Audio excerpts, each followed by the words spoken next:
A service of KIBMradio.com, the Internet's home for an all old-time radio.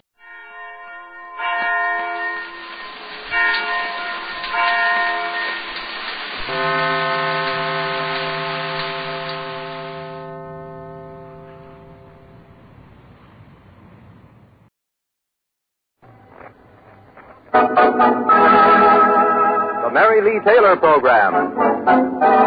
Brought to you by Pet, America's first evaporated milk.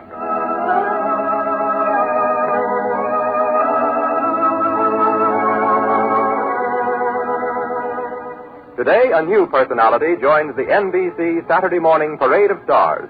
Pet Milk's Mary Lee Taylor, with a half hour of entertainment and helpful service dedicated to happier living. Yes, it's Mary Lee on NBC. And here she is, Mary Lee Taylor. Thank you, Del King. And hello, everybody. Joining the NBC radio family is like moving into an exciting new neighborhood. And my kitchen door is wide open, and the welcome mat is out for all of you, my new NBC neighbors. If home and husband and family mean a great deal to you, then I know you'll enjoy this Saturday morning program. The first feature is the story of the week about young Jim and Sally Carter. And the first I heard about today's chapter in Sally's life was when Sally phoned me to say, Mary Lee, I don't know what to do. Jim's taking a job in Capital City, and he's not taking me with him. He didn't tell me. I had to hear it from someone else. Golly, Mary Lee, what happened then? You'll hear in just a minute. But first, a word about the second feature of our program, the recipe of the week. And the money-saving meal plan, don't forget that. Oh, I couldn't, Del, because that's a very important part of our service to homemakers. And today, right after the story, we're going to plan a delicious meal that costs just about $1.88 for a family of four. Why, that's less than 50 cents a person. Mm-hmm. And it's a grand meal. It features an exciting new dessert, prune chiffon party pie. The recipe of the week. That's right. And an unusually good dessert because it's made with whipped pet milk. And pet milk whips as easy as 1, 2, 3. And with the recipe I'm going to give later, even a beginner cook can make prune chiffon party pies perfectly the very first time. I hope you'll join us every Saturday morning in our friendly kitchen. And when you have a minute to spare, write and tell me how you like our program. And tell me something about yourself and your family. Because the better I know you, the more I can help you through this program to find greater happiness in everyday living. Later, I'll tell you how to get a collection of brand new Mary Lee Taylor recipes free. But right now, let's listen to today's story about young wife Sally Carter.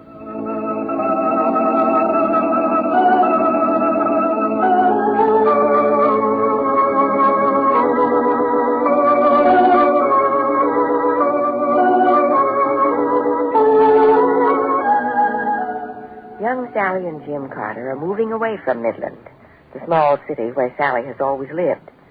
They aren't too happy about the move, but Jim has accepted a job in Capital City, and Sally is determined to make the best of it.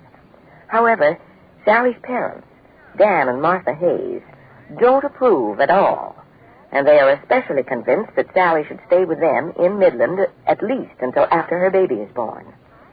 Right now, Dan and Martha are facing the prospect glumly, talking in circles, as they have every evening for the last week.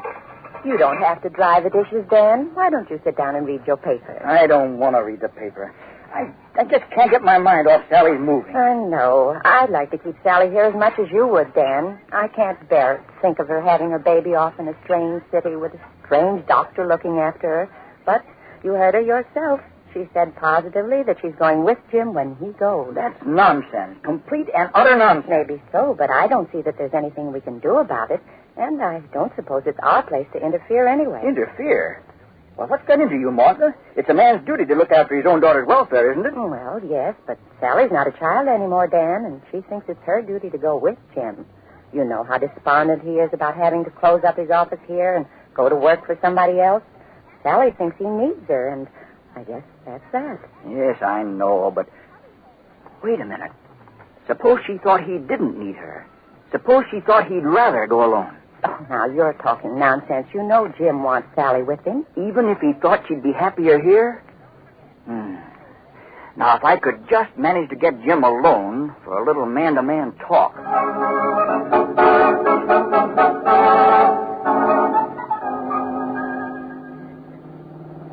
Mighty nice of you to pick me up and run me down to the bank this morning, Jim. Don't know what's wrong with my car, but it just seemed to go dead last night. Hope this doesn't inconvenience you. Well, not at all, but as I told you over the phone, I want to stop by the railroad station on the way down to see about the reservations. That's all right. I've got time.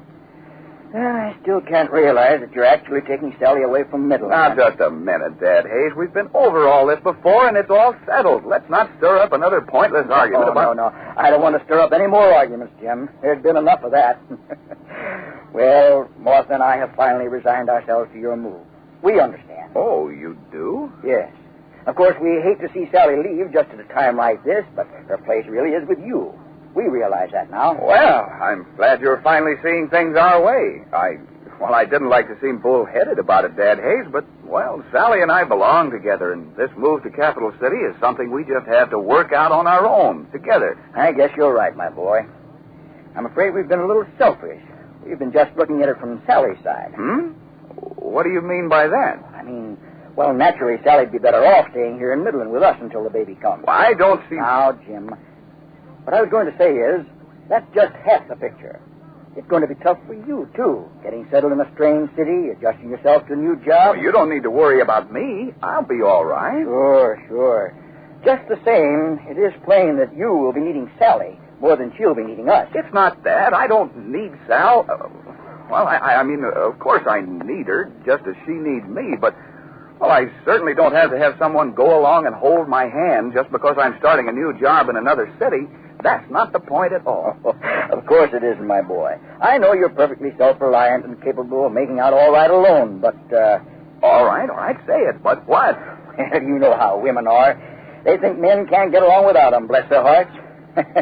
And in this case, I guess it's a good thing Sally feels that way. It'll take her mind off herself.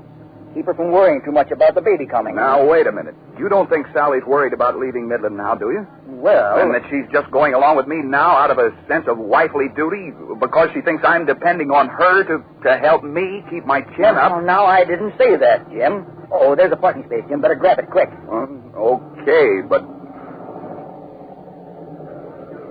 Come on. Let's go in and make those reservations, Jim. And don't give another thought to what I've been saying. Oh, how can I help but think about it? Darn it all, I don't want Sally to go with me just because she thinks she has to. Now, I didn't say that, Jim. No, you didn't say it, but what put the idea into your head? Why, nothing. But when Sally was over at the house the other afternoon talking to Martha... All right, let's have it. What did she say? Nothing special. I shouldn't even mention it. Now, just forget it, Jim. Let's go into the station. But I want to know. Come on, Jim. You might have to wait in line. Wait a second, Dad Hayes. I want to know... for Springfield, capital city in Point C, and your ticket ready, please.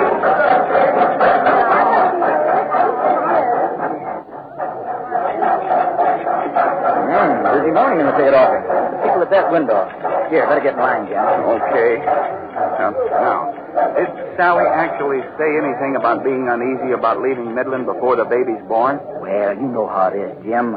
I suppose the security of home and mother and the familiar family doctor loom pretty important to a girl when she's having her first baby. Oh, yeah, but she's never said anything about that to me. Of course not. Sally keeps her feelings pretty well to herself, you know. Naturally, she wouldn't say anything to upset you when you have so many other problems on your mind. Darn it, if I thought for a minute... Now, just forget it, my boy. Personally, I think this experience might be good for Sally. She's had a rather sheltered life here in Midland. High time she learned to stand on her own feet. She won't be on her own. I'll take care of her. Sure, you take care of her, Jim, when you can be with her. And she's got plenty of spunk. I know she won't complain or be a burden to you. Here's your change, baby. Who's next? Don't worry about her being a burden to me. But, well, if I thought she was worried about leaving home and changing doctors... All right. Who's next? Excuse me. Well, I'm next. Well, where do you want to go, son, and how many tickets? I don't know. I wanted to, but, well, maybe now I'd better just get one. All right. Lots of people waiting. Make up your mind. Okay, mister. My mind's made up. I'll tell you exactly what I want.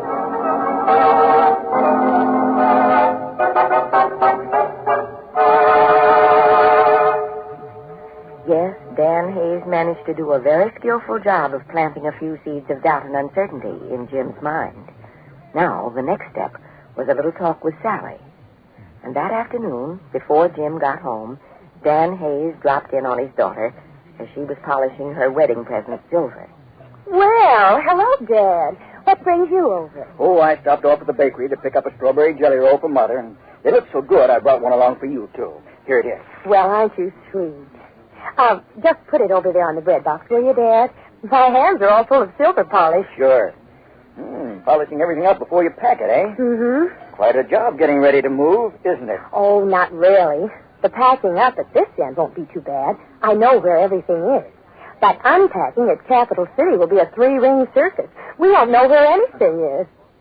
Oh, it'll be fun, though, and Jim's a big help with things like that. Yes, but, Sally, I wouldn't try to shove too many chores on Jim's shoulders while you're getting settled up there.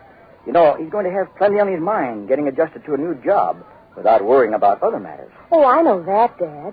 And I want to do everything I can to help him. Of course you do, honey.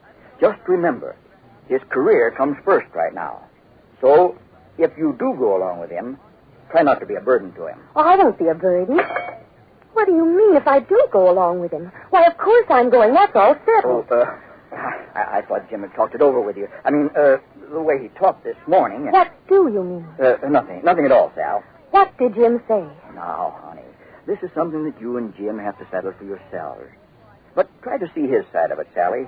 How much easier it would be for Jim to get started in Capital City alone, so he could concentrate on his job without worrying about you and the baby coming and finding a place to live. Did Jim say that? Not exactly. And if you really want to be helpful, I wouldn't make him say it, Sal. Why don't you make things easy for him? But that's why I'm going along with him now. Jim needs me. He wants me with him. Well, I wouldn't exactly put it that way, Sally. But he knows you're anxious to go along with him, and he doesn't want to hurt your feelings by telling you that you'd be in the way. So if you insist, I suppose he will take you along, if he can't find an easy way to tell you that he's really planning to go alone. He's planning to go alone? Why, that's not true. No? Then why did he make only one train reservation?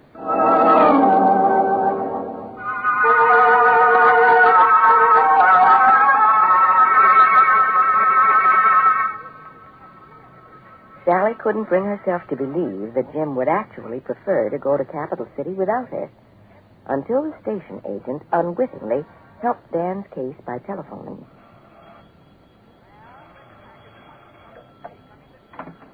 Hello? No, I'm sorry. Mr. Carter isn't home yet, but... What was that? Oh. Tell him that you're confirming his reservation for one upper to Capital City a week from Friday. Yes. Thank you.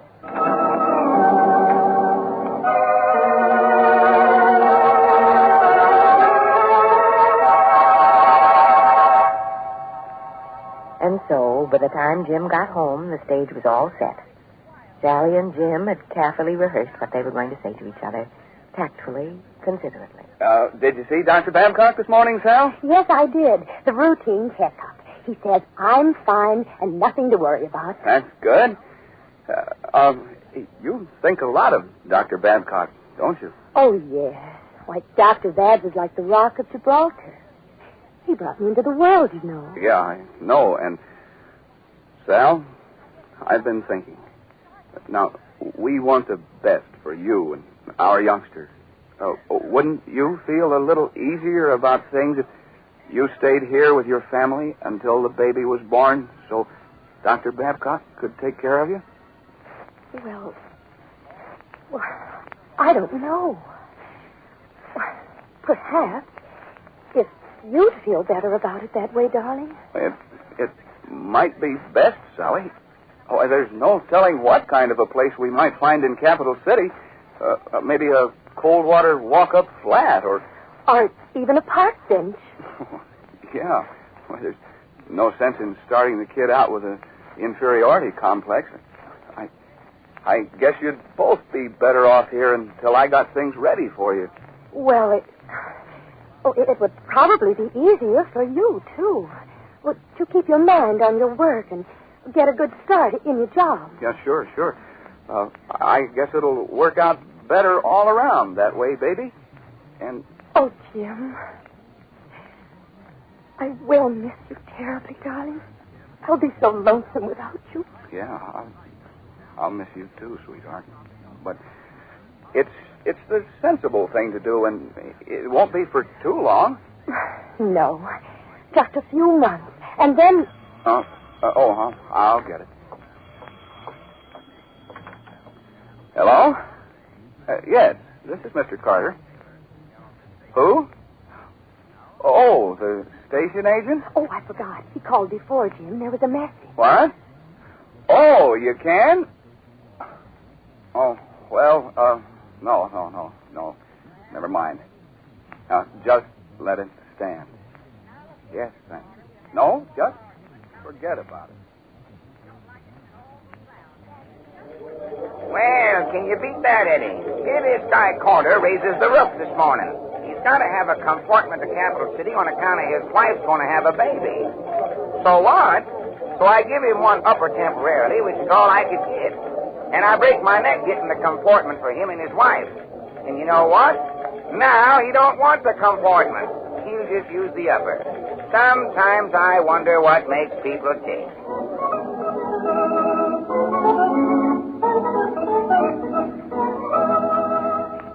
Well, it looks as if Sally's father has accomplished what he set out to do. But just how long he'll manage to keep Sally away from Jim is another story. Be sure to be with us a week from today for our next story about Jim and Sally Carter.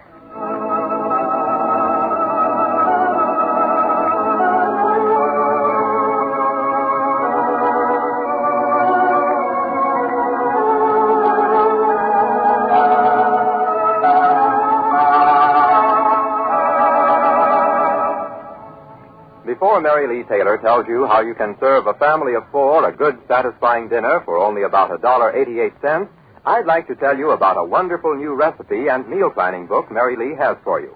It's called Main Dishes, Salads, and Desserts, and its 16 pages are packed with money-saving recipes for food your family will really enjoy.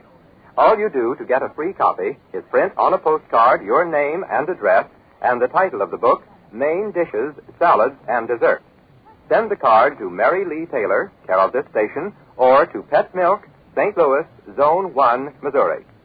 And if you have a baby, add the word baby book to that same postcard, and Mary Lee will send you a gift copy of Pet Milk's remarkable book called Your Baby, a book that makes it easier for you to care for your baby and teach him the kind of habits you want him to have. Remember, the baby book and the recipe book are yours for the asking. And now about that $1.88 meal for a family of four. We'll start with oven-browned pork chops. Pork chops? Don't they cost a lot of money? Well, you can, if you're not watching your pennies, buy the loin chops. But if you're a smart shopper, you can save around 10 cents a pound and get chops that are just as good and just as nourishing by asking for end chops or neck chops. Okay, that puts me in my place. Another thing, I figured one chop per person, which is plenty, really, taking the rest of the meal into consideration. But if anyone has a hard-working man who insists on having an extra chop, we might as well face it.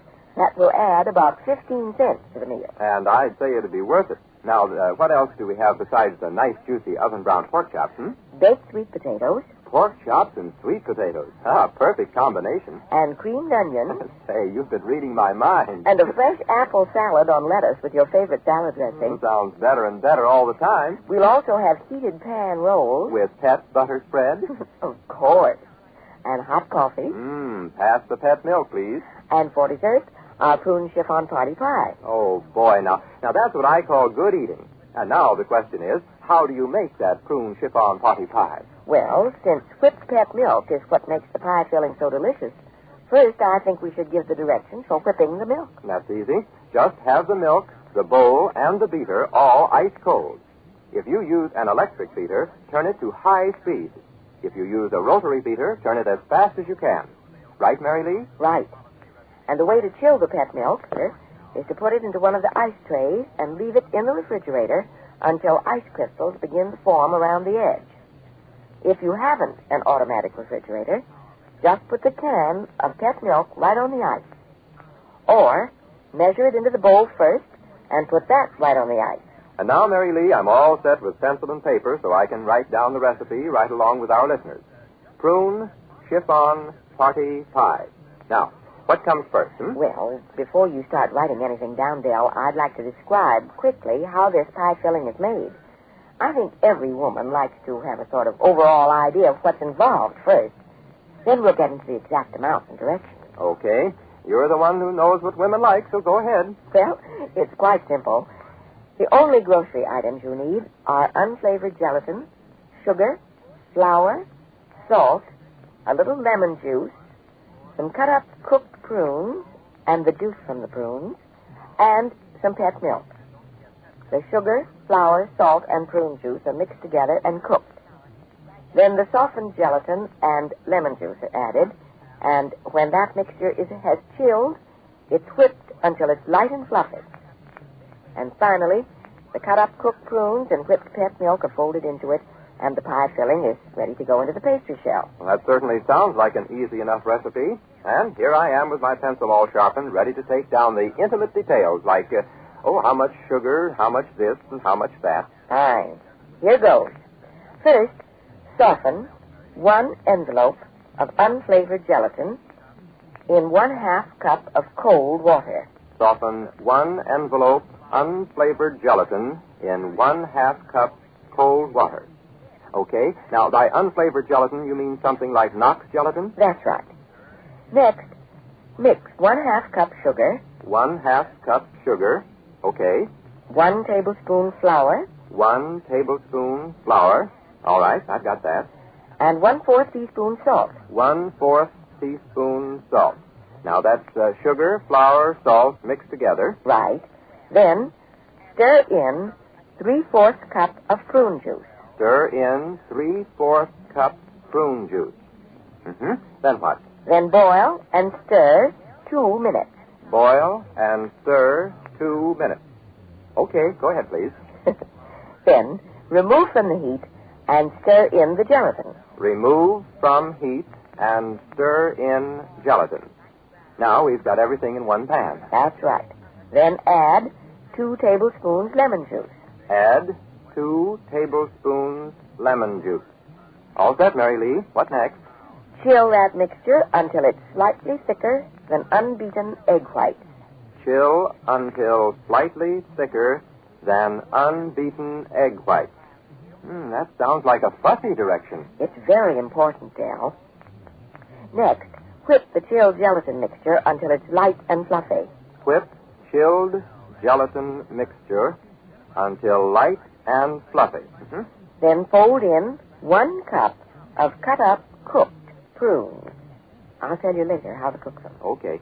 Fold in 1 cup cut-up cooked prunes. Now, the final 2 steps. Whip until stiff 1/2 cup of ice-cold pet milk. Whip 1/2 cup ice-cold pet milk until stiff. Then fold the whipped pet milk into the prune mixture. Fold whipped milk into prune mixture. Then put into a 9-inch cold baked pastry shell to chill. That's a 9-inch cold baked pastry shell. Well, I've got the recipe okay, Mary Lee, but how about that cold baked pastry shell? Well, Del, most women have their own favorite pastry recipe, and my favorite is in the book called Main Dishes, Salads, and Desserts. And our listeners know they can get a copy of the new recipe book just by writing to Mary Lee Taylor, care of this station, or to Pet Milk, St. Louis, Zone 1, Missouri, so I'm not even going to mention it. But I am going to say, if you want your prune chiffon party pie to be as good-looking and wonderful tasting as Mary Lee's, be sure to make it with whipped pet milk. Pet, remember, actually triples in volume when whipped, while whipping cream doesn't quite double. And Pet is comparatively low in calories, but high in nourishment, because Pet is double rich in protective whole milk substances. Extra rich, too, in vitamin D, the sunshine vitamin. Del, I'd like to get back for just a second to prune chiffon party pie. So would I. Just a few helpful tips. First, do fold the whipped milk into the gelatin mixture with easy, gentle stirs, so you don't force out any of the air you whipped into the milk. Okay, I'll make a mental note of that. Second, Cook the prunes according to the directions on the Sunsweet package, using 1 cup of prunes and 2 1/4 cups of water for the amount of cut-up fruit and juice called for in the recipe. All right. That all? Not quite.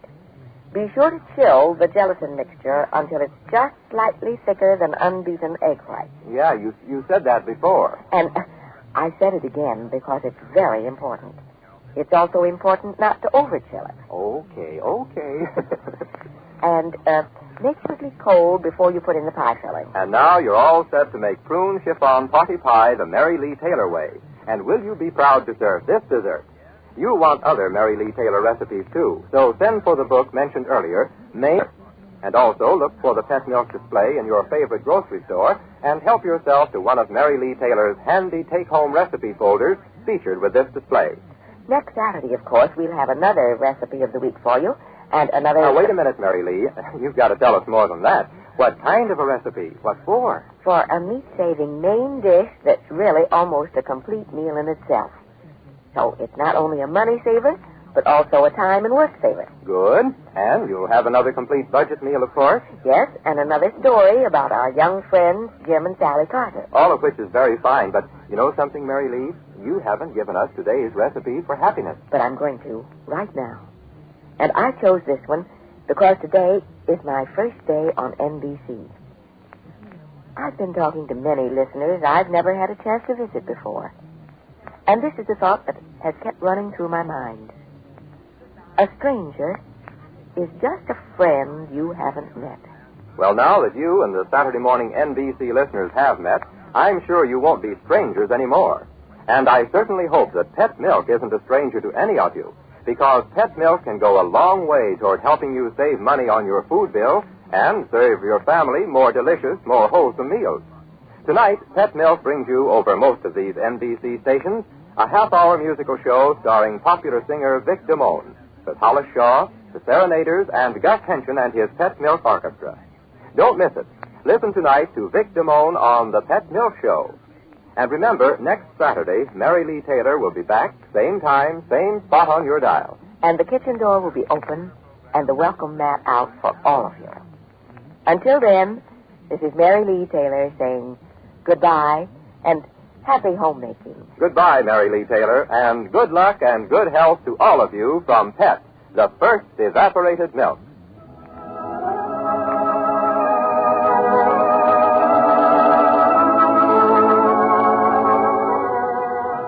Pet Milk is the all-family, all-purpose milk that has been a favorite in millions of homes for more than 3 generations. And you save money when you use Pet Milk because Pet costs less, generally, than any other form of milk. So when it's milk you need, get Pet. Today's story was written by Jane Spencer and directed by Al Shant. Del King speaking.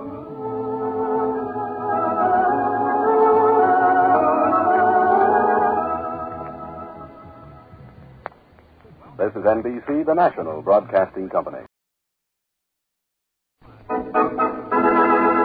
The Mary Lee Taylor Program. Brought to you by Pet, America's first evaporated milk.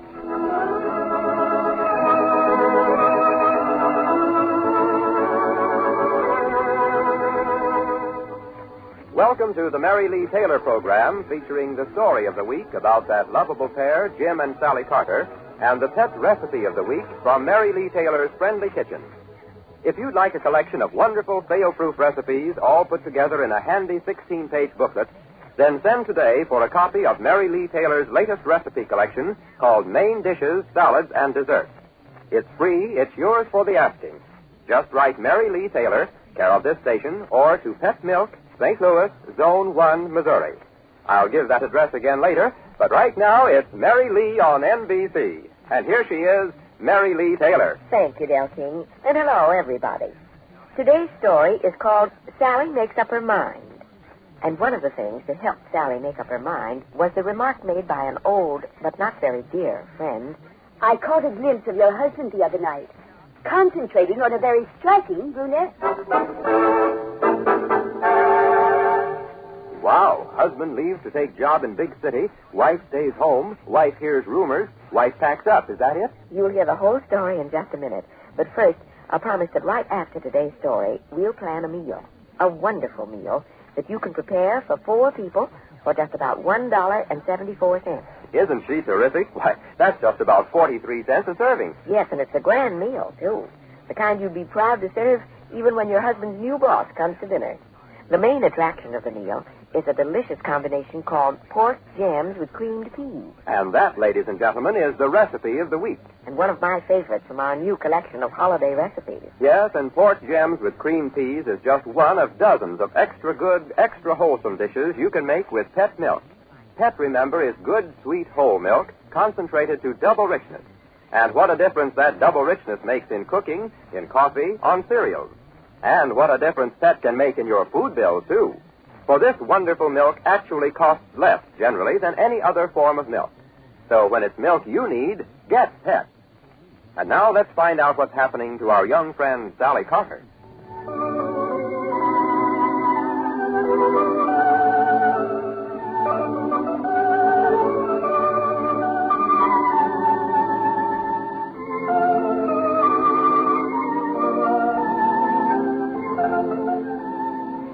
The fact that young Sally Carter is going to have a baby has caused all sorts of upsets in the Carter family. First, there was Sally herself, who said, But Dr. Babcock, we can't have a baby now. Well, Jim's taking a new job. We have to move to Capital City. We've no place to live. It's the worst time in the world for us to have a baby.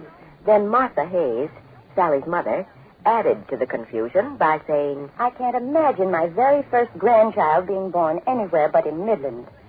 I wonder if Sally couldn't stay with us until after the baby comes. Of course, Jim had his own idea about what his wife should do and said, Sally's leaving Midland when I leave. She's my wife. She belongs with me. But Dan Hayes, Sally's father, really had the last word. If I can just persuade Jim that Sally wants to stay in Midland, and then convince Sally that Jim would really rather go to Capital City alone. Yes, Dan Hayes had the last word. And Jim is now in Capital City alone, and Sally is still in Midland with her family. And it's a pretty lonesome Sally who calls to her teenage sister, Peggy, to ask, Was that the mailman, Peg? Just a minute. Golly, I hope there's a letter from Jim. I know it's stupid to be worried about him, but I don't know. Jim needs someone to sort of keep him on the right track. Nothing but ads and a magazine. Oh, here's a letter for you. Oh, it's from Mary Lawrence. Thanks, Peg. Oh, don't look so sunk. Just snap out of it. Jim's okay. You don't know Jim like I do. He's really just a big kid in a lot of ways. Well, maybe this will be good for him. He leans on you an awful lot without knowing it. But Peggy's been gone a whole week and only one letter. So what? The guy's busy. Starting on a new job and everything? Yes, and I have a funny feeling about that new job. He didn't even mention it in his letter. He just said he'd found a room at the Wilshire Hotel and was getting along okay. Oh, Sally. Come on, let's take a walk around the block. You've been staying so close to home, you're beginning to talk like a woman having a baby. I guess you're right, Peg. Come on, let's go. I could use a little of this cool October air. Sure, and who knows? Maybe we'll bump into someone who knows just what to say to cheer you up.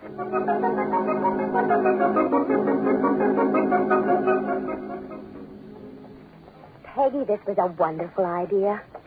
Oh, it's a heavenly day, isn't it? Mm-hmm. Sure is. Why, on a day like this, something good is bound to happen. Oh, you spoke too soon. Here comes Estelle Morris, and that ain't good. It looks as if she crossed the street especially to see us. Now, Peggy, let's be polite. Oh, hello, Estelle. Hello, Sally, dear. And little Peggy. Good afternoon, Mrs. Morris. I was just on my way over to see you, Sally, darling. You do have my sympathy. It's just a pity. What's the pity? I didn't know I was in line for anybody's sympathy. Aren't you brave? Stuck here in Midland to have a baby, while your good-looking husband is free to gallivant around in Capital City. Jim went to Capital City to take a new job, Estelle. Yes, of course. Well, men certainly have the best of everything in this world, don't they? Well, Jim certainly has the best of everything. He has Sally. Well, that's not exactly what I was thinking. What were you thinking, Estelle? I was thinking the housing shortage has wrecked a lot of marriages. I hope yours won't be another one. I'm quite sure it won't, Estelle. You see, we simply decided not to even look for a house in Capital City until Jim gets settled. So he can concentrate on his new job, you know. We had a glimpse of Jim when we were in Capital City yesterday. He was in the hotel lobby, concentrating on a very striking brunette.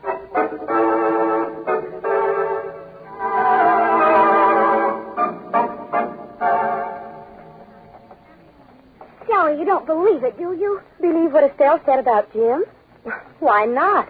After all, Jim isn't supposed to be in solitary confinement. Just the same, I don't believe he was concentrating on any female. Well, don't let it upset you, honey. It doesn't bother me.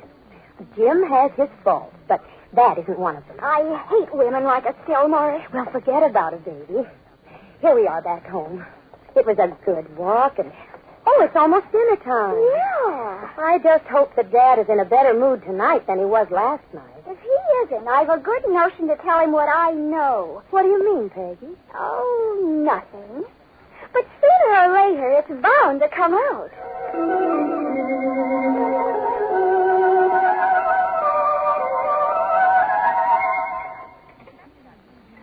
Mighty good dinner, Martha. Thank you, Dan.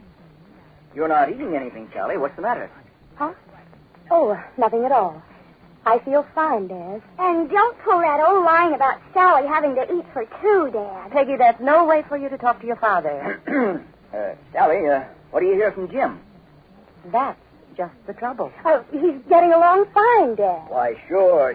I knew he would. You can see now that it's much better for you to be here while he gets settled in the new job, can't you? Well, I'll get it. Maybe it's Jim. You go ahead with dessert. I don't want anything more anyway.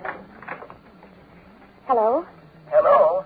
Is this Mrs. Hayes? No, this is Sally. Oh. Well, I guess maybe you're the one I ought to talk to anyway. This is Ed Corey. Oh, yes, Ed. How are you? I don't think you ought to tell your father, Sally. I know how he feels about Jim, but I think you ought to know. What is it, Ed? Well, I was in Capital City this week, and your dad thought it might be a good idea for me to look up Jim. Oh, that's wonderful. How is he, Ed? Well, I tried every night for 3 nights to get him at the hotel, and he was never in. Then I tried at the office, and he wasn't there either.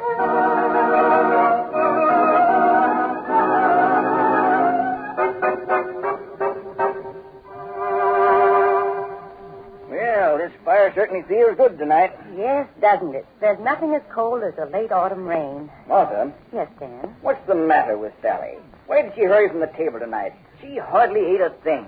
Well, I don't know, Dan. Well, I can tell you what's the matter. This afternoon we ran into Estelle Morris, the cat. And she said she'd seen Jim in the Wilshire Hotel lobby concentrating on some striking brunette. Peggy, you're making that up. And that's not all. Ed Corey, that was who called a while ago, said he'd tried to get Jim on the phone 3 nights in a row and never could find him. Oh, that Jim Carter. What's he up to now? I'm not sure Jim's up to anything, Dan.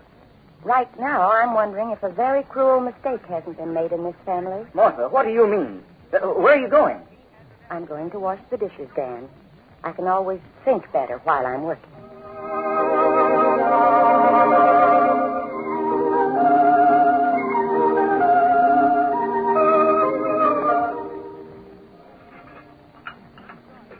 Well, what are you thinking? I don't know, Dan. I guess I was thinking that, well, it's no good trying to run somebody else's life, you know. It's almost like trying to play God. Well, I never heard of such nonsense in my whole life. Jim Carter is a pig-headed, irresponsible... Yes, Dan. And he also happens to be the man Sally loves and the man she married. And you're finding fault with me because I kept her from going with him to Capital City. No, not finding fault, Dan. Just saying that Sally's grown now, and we have no right to try to influence her one way or another. Well, maybe that's what you think, but it isn't what I think. I'm glad I got Jim to go to Capital City alone. I'm glad I worked it so Sally stayed here with us. And if you were thinking straight at all, you'd be glad, too. After the things we've been hearing about Jim, he probably doesn't even have a job in Capital City. I guess I'm not sure what I think, Dan. It worries me, though, because now there's nothing Sally can do except wait. That's where you're wrong, Mom. Sally. It seems I've waited long enough. Maybe a bit too long. Now, see here, Sally. Dad, I love you and Mom very much. But I love Jim, too. And I've known all along that wherever he is, I ought to be there with him. Sally, there are some things you don't know. You're right, Dad. For instance, I don't know what you said to Jim to make him leave me here with you in Midland. To make you... Well, I just said what any thinking father would. He had no right to expect you, now of all times, to go off alone to a strange city without a place to live and be a burden on him. So, that was it. You as much as said, I didn't want to go with him. And I thought... Sally, I've never lied to you in my life. No, I guess you couldn't call it lying exactly. You were doing what you thought was right.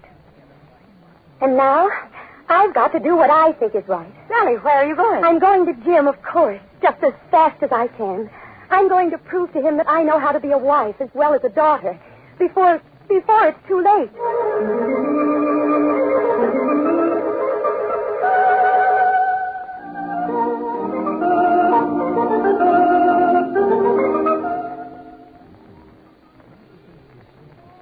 Oh, Sally, I think this is wonderful. I don't know about that, but I do know this is what I should have done all along. Here, Sally, let me help you pass. I don't need any help, Mom. I'm almost past now, and I feel good. Atta girl, Sally. That's my sister. Sally, honey, I can see now why you'd want to go and be with Jim. All these rumors going around. It isn't the rumors, Mom. I don't think for 1 minute that Jim's running around with a striking brunette or skipped a state or anything like that. But I know he needs me. I knew it all along, and I need him. And I'm going tonight. Sally, you could wait until morning. It's such a horrible night, and I know, Mom. Dad's gone out in a huff, and you'd like me to wait until he comes back home. But I can't, Mom. Please try to understand. I guess the trouble is, baby, I do understand.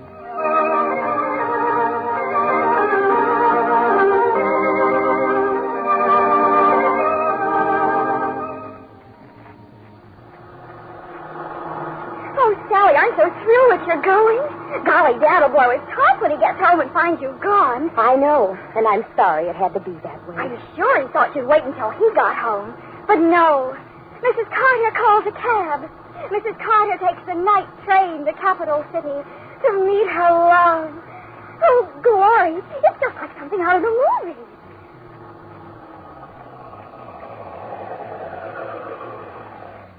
Well, here we are, honey. Take my bag, will you? It isn't very heavy. Mm-hmm. Well, that's all right, driver. I believe that's the right amount. Oh, no, don't bother with the bag. We'll manage it all right. Come on, Peggy. We haven't too much time. Oh, not so fast, honey. The train doesn't leave for 10 minutes. I know it, but while you're picking up my ticket, I want to put in a phone call to Jim. I tried from home, but the lines were busy. Don't let me miss the train, though.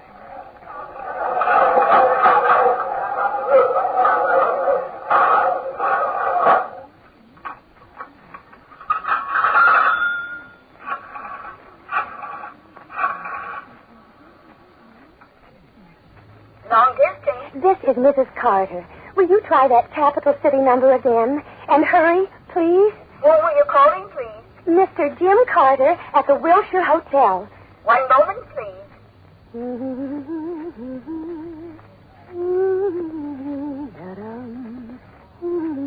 I'm sorry, Mrs. Carter. The Wilshire operator reports that Mr. Carter checked out 3 days ago. Checked out? Is there any other number I can try? No.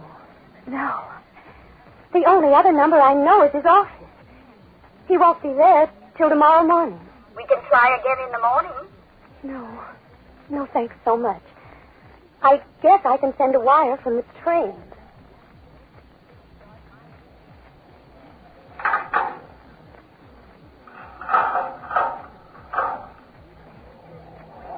Capital City resident, leaving for Center Court, Capital City, Richmond. Here's Sally's train. Here, come on. Did you get Jim? Did you get Jim, Sally? Is everything all right? Yes, Peggy. Everything's all right. Everything's wonderful. Goodbye, dear.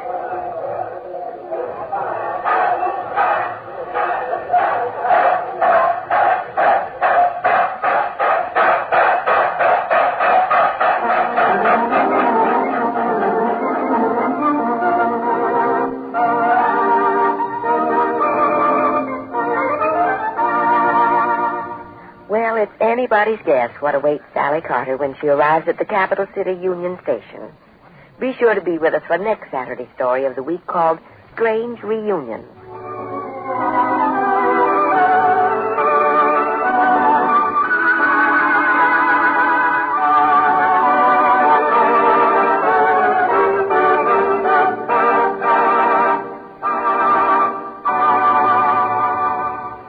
And now come along with us to Mary Lee Taylor's kitchen and hear all about how you can save money on your grocery bill and still serve your family good hit-the-spot food like pork gems with cream peas.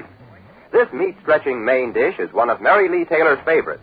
It's from the new recipe book called Main Dishes, Salads, and Desserts. And remember, you can get a free copy of this valuable 16-page book as easy as this. Just print on a postcard your name and address and the words Main Dishes. Mail the card to Mary Lee Taylor, care of this station, or to Pet Milk, St. Louis, Zone 1, Missouri. And if there's a tiny baby in your family, do let me send you the marvelous Pet Milk book called Your Baby. Its 64 pages are packed with information about the care and training of a baby, all approved by a well-known doctor.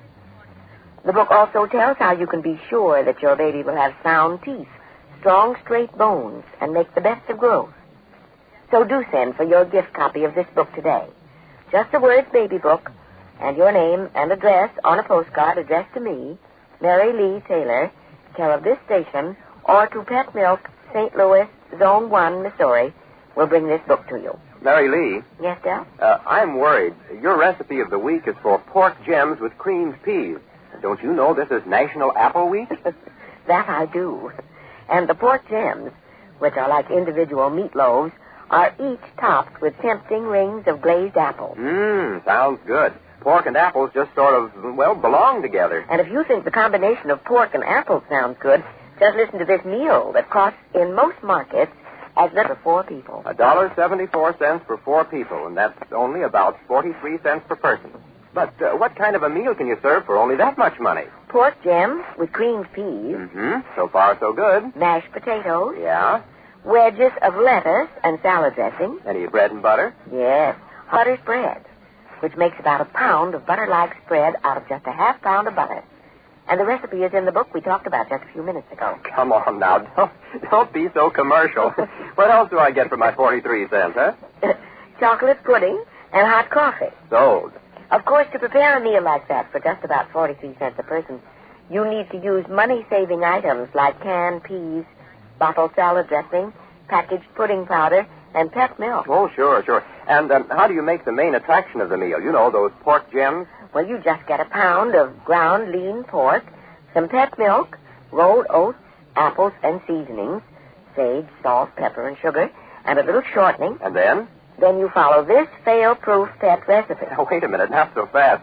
Wait till I get a pencil and paper so I can write it down along with our listeners. All right, say when. Okay, when. And, maybe I'd better write that name at the top of the paper. Pork gems. All right, Mary Lee, shoot. Well, first you mix the following ingredients together. 1 pound of ground lean pork. 1 pound ground lean pork. Got it? 2/3 cup Pet Milk. 2/3 cup, what kind of milk did you say? What do you think? Okay. 2/3 cup Pet Milk. Then what? 1/2 cup rolled oats. 1/2 cup rolled oats. Okay, go ahead. 1/2 teaspoon powdered sage. 1/2 teaspoon powdered sage. Oh, that's good. I love the flavor of sage. 1 1/4 teaspoon salt. 1 1/4 teaspoon salt. Yes'm. And all? No, one more item. 1/8 teaspoon pepper. 1/8 teaspoon pepper. That's meat, milk, oats, and seasonings all mixed together. That's right. Then press that mixture into 8 large greased muffin cups. Press into 8 large greased muffin cups. Okay, got my pressing all done. Next, bake in slow oven, 325 degrees, 45 minutes or until brown. Hope I'm getting that down right. Bake in slow oven, 325 degrees, 45 minutes. Or until brown. Oh, okay. Is that all there is to it? No, not quite. Now, remove the cores from 2 apples. Oh, yeah. Mm-hmm. Remove cores from 2 apples. Mm-hmm. Next. Cut each apple into 4 slices. Cut each apple into 4 slices. Okay, MLT, proceed. Dip the apple slices in 2 tablespoons of sugar. I like this part. Dip apple slices in 2 tablespoons sugar. Then cook until tender in 3 tablespoons hot shortening. Cook until tender in 3 tablespoons hot shortening. Well, what do you know? Finally, you remove the baked meat mixture from the cups and top each individual serving with a slice of cooked apple. Okay. Top each juicy brown pork gem with a slice of tender cooked apple and bring them to the table with a smile on your face. Well, the smile's a good idea, but also bring the pork gems to the table with creamed peas. It's a wonderful combination. Check and double check. You see, while this recipe for pork gems was being tested in the Pet Milk kitchen, I managed to be hanging around just as Mary Lee was taking them out of the oven. And golly, one taste of pork gems with creamed peas, and I knew that was one that would be picked as the recipe of the week. Oh, and that reminds me, in the book we're offering today, Main Dishes, Salads, and Desserts, you'll find an easy recipe for creamed peas, including what I think is the perfect sauce for creaming all sorts of vegetables. And now for some tips that will make your meat dollars go further. First, in buying pork to be ground, do ask for lean meat, such as a piece from the shoulder. The less fat there is, the less your meat shrinks during the baking. Baking the pork gems, or any meat, in a slow oven also helps cut down shrinkage. Another suggestion, when you buy apples for this dish, select red-skinned ones, and don't peel them. The red of the skins adds an appetizing color, and leaving the skins on also helps to hold the apple slices in shape and add some extra nourishment, too. There's another ingredient that adds extra nourishment and extra goodness, too, and that's pet milk. You see, pet milk, because it's whole milk that's double rich, keeps those pork gems nice and juicy, just the way you like them best. And this double rich milk also gives those pork gems a grand flavor. And when it comes to extra nourishment, well, the fact that pet milk is double rich means that it gives you a double measure of protective whole milk substances like bodybuilding protein and important minerals. And surprisingly enough, pet milk, with all its advantages, costs less, generally, than any other form of milk. Believe me, every meal you serve will be a better meal when you use pet milk and Mary Lee Taylor recipes. And do be sure to send today for the recipe book called Main Dishes, Salads, and Desserts. It's a book that will be helpful to you every day in the week. And to get a free copy, all you have to do is print your name and address and the words Main Dishes on a postcard and send the card to me, Mary Lee Taylor, care of this station, or to Pet Milk, St. Louis, Zone 1, Missouri. Next Saturday, our recipe of the week is for a most unusual and delicious main dish, which you can prepare for a family of 4 with only 1/4 pound of meat. It's a very easy way to cut down on your food bill and an easy way to please your family. So do be with us for this recipe and for next Saturday's story of the week called Strange Reunion. In just a minute, Mary Lee will give you today's recipe for happiness.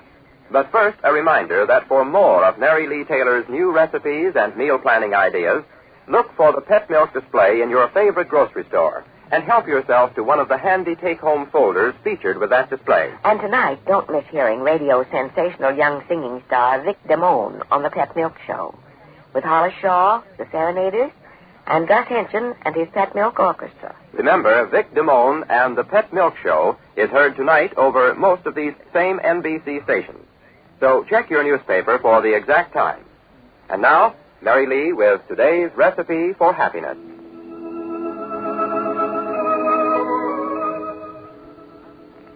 To forget is one great secret of happiness.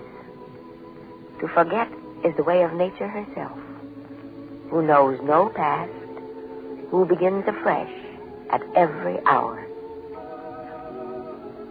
And now, until next Saturday, this is Mary Lee Taylor saying goodbye and happy homemaking. Goodbye, Mary Lee Taylor, and good luck and good health to all of you from Pet, America's first evaporated milk.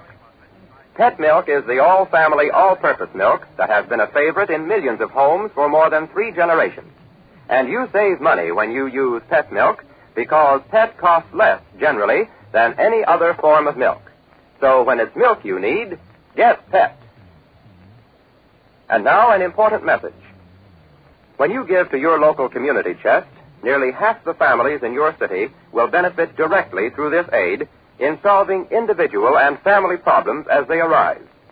A single gift to community chest means a gift to all the combined services, to the hospitals and clinics, the family and child welfare organizations, the youth and recreation centers in your community.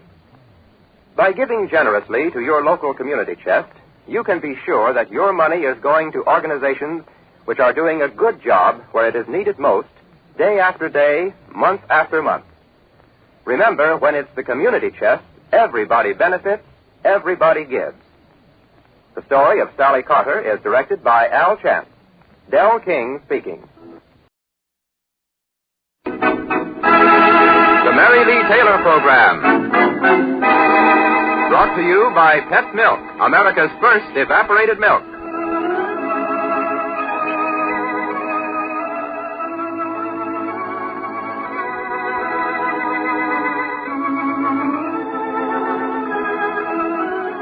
Today's a very special day in Mary Lee Taylor's kitchen, and you'll hear why in just a minute. But first, a reminder to send today for your copy of Mary Lee's 16-page recipe collection called Main Dishes, Salads, and Desserts, because they're going out by the thousands. Just print your name and address and the words Main Dishes on a postcard and get the postcard off right away to Mary Lee Taylor, care of this station, or to Pet Milk, St. Louis, Zone 1, Missouri. And now it's Mary Lee on NBC. And here she is. Mary Lee Taylor speaking. I know we're going to have another grand half hour together today. First, our story, which began when Sally Carter telephoned her husband to say she would join him in Capital City, only to have the long-distance operator report. Sorry, I can't complete your call. Mr. Carter checked out of the hotel 3 days ago. You'll hear the whole story in just a minute. But first, a promise that right after the story, I'll tell you how to make Creole stuffed onions, a wonderful meat-saving main dish. That's it, the recipe of the week. And today's meal, featuring this main dish, can be prepared at a cost of just about 31 cents a person. And when Mary Lee Taylor can give you meal planning help like that, you know why she's been on the radio week after week for 15, count 'em, 15 years. And since this is your 15th radio birthday, Mary Lee Taylor, happy birthday to you. Happy birthday to you. Happy birthday, Mary Lee Taylor. Happy birthday to you. Oh, thank you, Jim and Sally and Del King. And thank you, my listeners, for making this 15th radio birthday possible. Oh, this is so wonderful. And now, our story of the week about Sally Carter, young wife.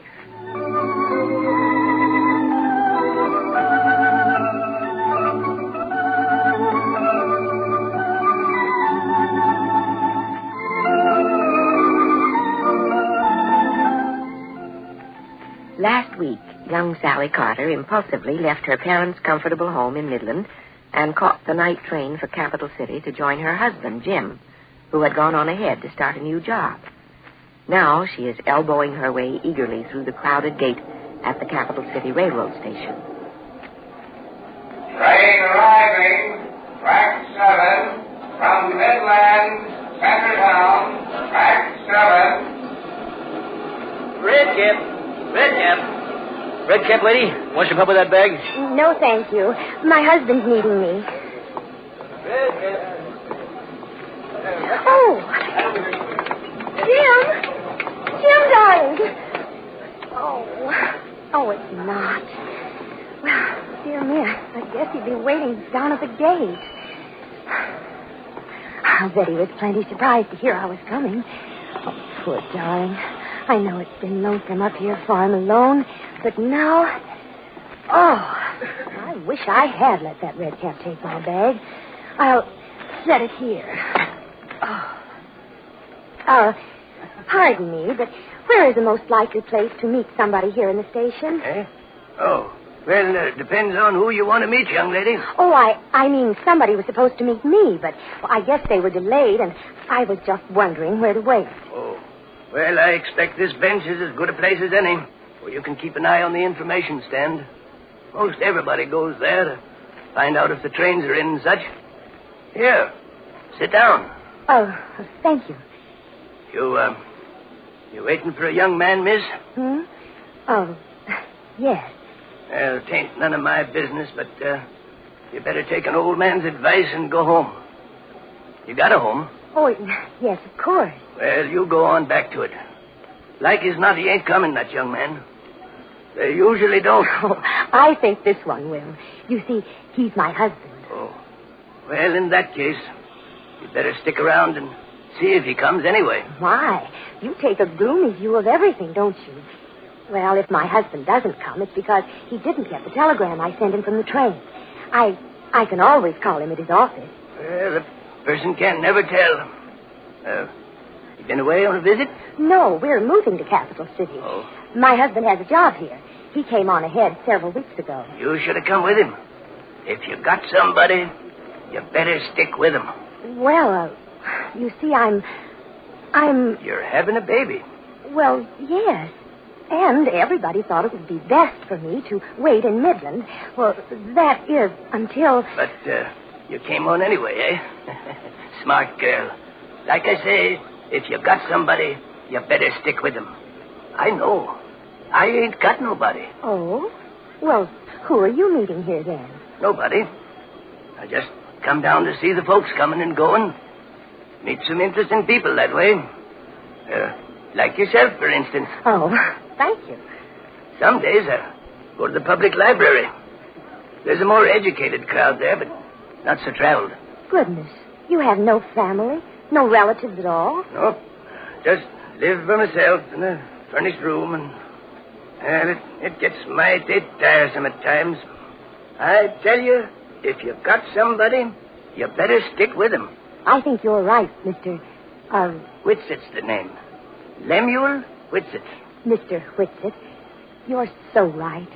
That's the way I feel about it, too. But I wonder what could have happened to Jim. Well, appears to me like somebody must have got the signals crossed. But don't you worry, little lady. I'll take care of you until your husband can take over. But first, let's go phone that fellow of yours.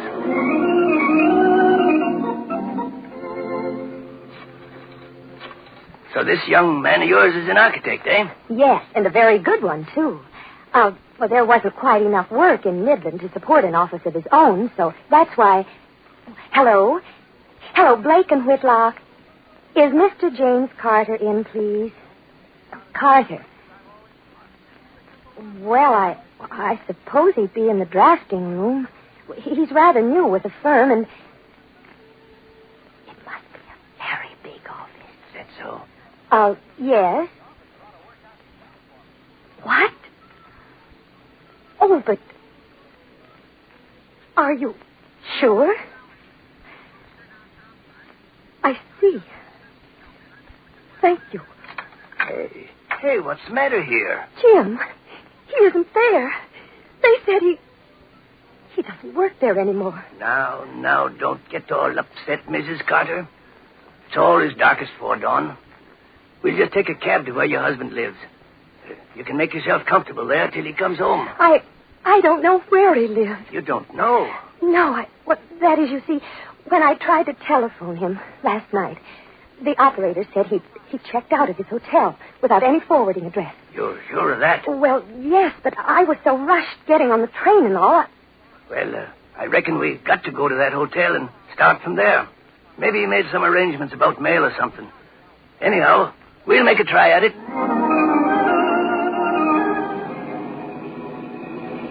It's awfully nice of you to come along with me like this, Mr. Whitsit. Oh, that's all right. I ain't got nothing particular to do anyway. And I feel kind of responsible for you. And as they say, a friend in need, I just can't understand it. Why, we were moving to Capital City just so Jim could take this job with Blake and Whitlock. And now he isn't even working there anymore. Oh, dear, I hope they didn't fire him. Oh, it ain't likely. If he's as good an architect as you say. Well, I'm afraid he isn't really. I know by now that Jim's never going to set the world on fire, but that's all right with me. I love him. Yeah, love seems to get more people into more messes. But they say that's what makes the world go round. Personally, I think it's going around a little too fast these days. No wonder his letters were so vague and stilted. Oh, I really should have gone along with him when he came. I can't understand what happened. Maybe he went off on a bender. Oh, no, Jim isn't a drinking man, and I just can't believe that about that brunette. What brunette? Oh, it was the usual kind of gossip, you know. Well, Estelle Morris, who lives in Midland, said she saw Jim in a hotel lobby with a very striking brunette. Huh. But I'll bet it was somebody about his job or something. Of course, Ed Corey. Hey? Who's he? Oh, he's a friend of Dad's. Oh. He did say he tried 3 evenings here in Capital City to get in touch with Jim, and... No, I won't believe anything until Jim tells me so himself. Well, as they say, nothing's more unpredictable than the weather, except people. Here you are, lady. Wilshire Hotel, 185. Oh, here you are. Okay, thanks. Pretty expensive way to travel, but, well, I guess it's a good way to get places in a hurry. If you're in a hurry. Yes. Do you suppose the doorman would watch my suitcase while I asked at the desk? I wouldn't count on it. From the looks of this hotel, I doubt if they got a doorman. Yes, it's not very impressive looking, is it? But I suppose Jim took the first conveniently located hotel he could find until he could look around for something better. Yeah. He sure picked a doozy. Well, let's go on in and see if we can find out what's what.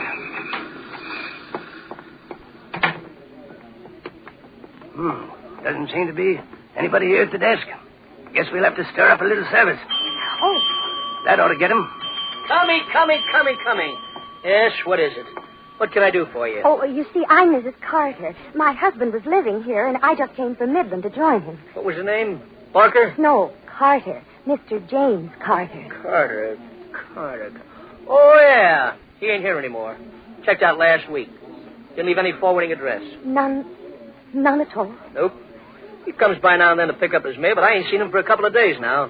He's got a couple of letters here for him. My letters? Oh, Mr. Whitsitt, what am I going to do? Well, I wouldn't go to fretting till I found out whether I had something to fret about. Like, did your husband maybe get amnesia? Or get run over by a car or something? Oh. Now, look here. I ain't saying he didn't, but it ain't likely. Right now, I reckon you better sit down a minute. You're getting to look a little peaked around the edges. When'd you eat last? I guess it was... Oh, I don't know. I couldn't get down a mouthful of breakfast this morning, and I didn't sleep very well last night. That's what I thought.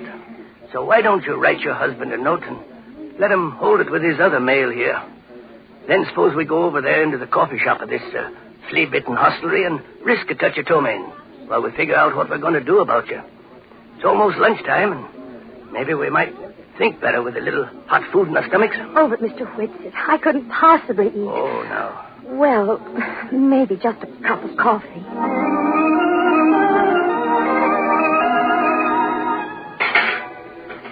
But something awful must have happened, Mr. Whitsitt. Well, I mean, there have been so many things he should have told me, like quitting his job and checking out without a forwarding address and being seen around with an attractive brunette. Oh, I wasn't thinking about that, but he might be in some kind of trouble. Something he just couldn't face. Sometimes you read about men who just disappear, drop out of sight, and are never heard of again. Not men with pretty young wives like you. But, I just shouldn't have let him come on alone. And now I don't know what to do, or where to go, or even how to start looking for him. Well, there's always one very simple solution to the whole muddle. You can always go back to Midland and just wait until you hear from him. Oh, no, I couldn't go back home now. At least I'll stay as long as my money holds out. And... What's the matter? And... Ptomaine already? Oh, my goodness. Hey, Mrs. Carter, where are you going? Come back here. Mrs. Carter.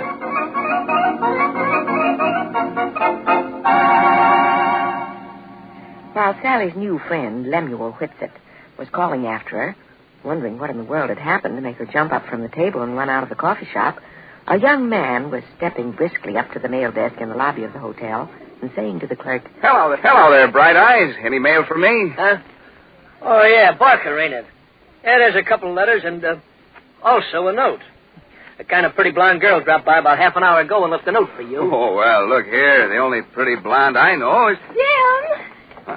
Jim! Oh, Jim. But... Holy cats. It's hard to believe, but I've forgotten what it was like to be kissed by you. Oh, Jim, darling. Oh, I just couldn't believe my eyes when I looked through the door of the coffee shop and Sally, baby, is this really you? What are you doing here in Capital City? Why, I've come on to be with you, darling. I just couldn't stand it at home anymore after I found out how Dad tricked me into staying. But, baby... And then Ed Corey said you were never in. And Estelle Marr saw you in some hotel lobby with some brunette. What? And I got here and found you quit your job, and then you weren't staying at this hotel anymore, and I didn't know where you were or what... Oh, Jim, I've been so worried about you. Oh, here now, kid. Everything's all right. So far as the job's concerned, why, it's just that deal over with Blake and Whitlock turned out to be a lemon. It was perfectly clear to me that it was a dead-end proposition before I'd been there a week, so I quit. Oh, Jim. And when this other opportunity came along. Well, anyway, I don't think I was cut out to be an architect in the first place. And now... You're not doing architecture? Nope, nothing to do with it. I've got a selling job now with a great future, baby. We're really on our way to hitting the jackpot this time. Uh-oh. Here we go again. Of course, I moved out of this rat hole last week. Been staying at the Y until I could find something really good. Well, that explains everything. Except the stunning brunette. Brunette? In the hotel lobby. Oh, yes. Well, she's the sister of one of the guys at the office. She's in the real estate business, and I've had her trying to line up an apartment for us. Well, I hate to tell you this, but no luck so far. No? Well, don't worry, darling. I'll take that job over now. Oh, Jim, it's so good to be with you. Nothing's ever going to separate us again. That's right, baby. From now on, our motto is going to be... If you got somebody, you better stick with them. What? Oh, darling, I want you to meet Mr. Whitsett. He's the first friend I've made. Terribly all morning. Oh, well, I certainly appreciate all you've done for Sally, Mr. Whitsett. That was very kind of you. Oh, not at all, son, not at all. It was much more interesting than sitting at the public library. But I still can't believe it, Sal. You here in Capital City. Oh, there's a million things I want to talk to you about, and... well, this really calls for a celebration. Just what I was thinking. Where we go? We? Sure. Like I say, if you got somebody, you better stick with them.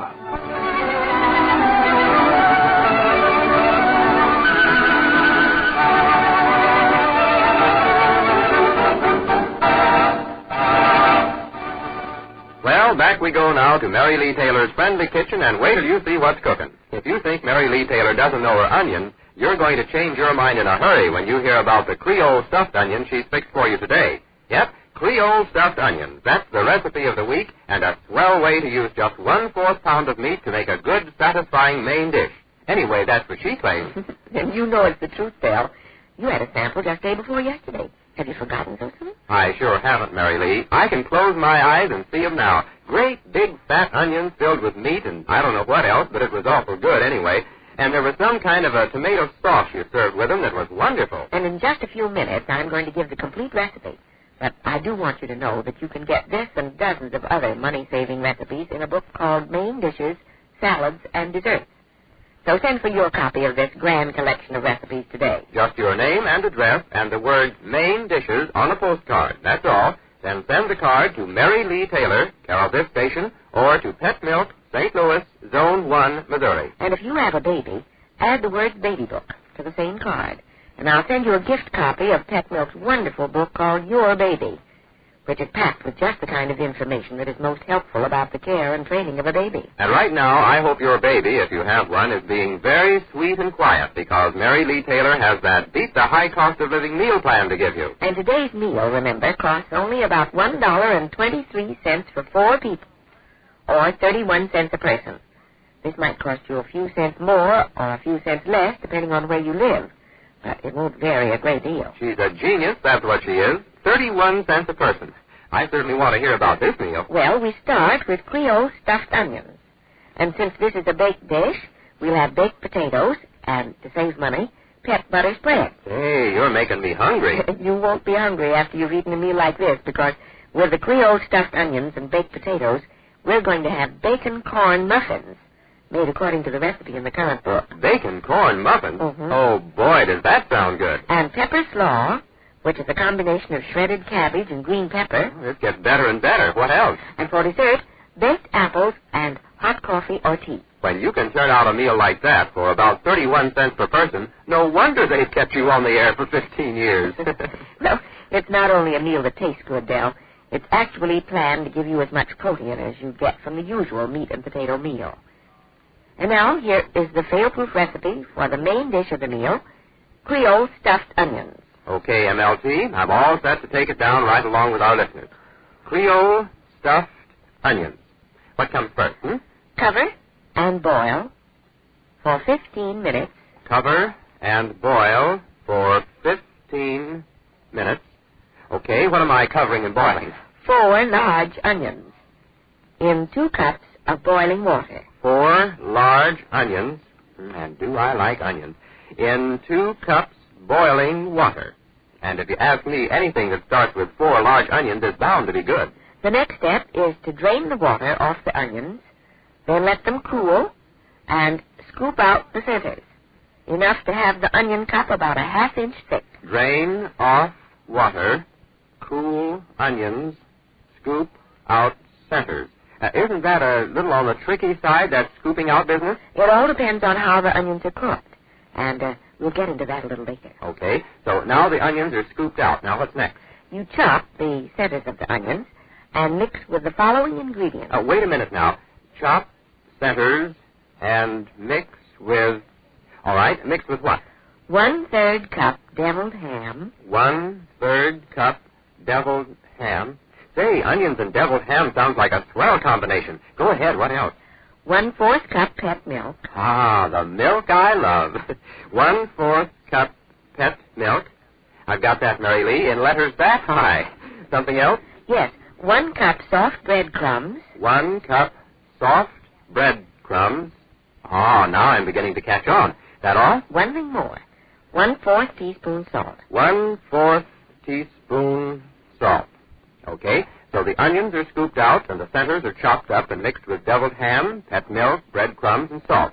And I suppose that goes into the scooped out onions? That's right. And the onions are then put into a quart baking dish. Put filled onions into quart baking dish. Go ahead, MLT.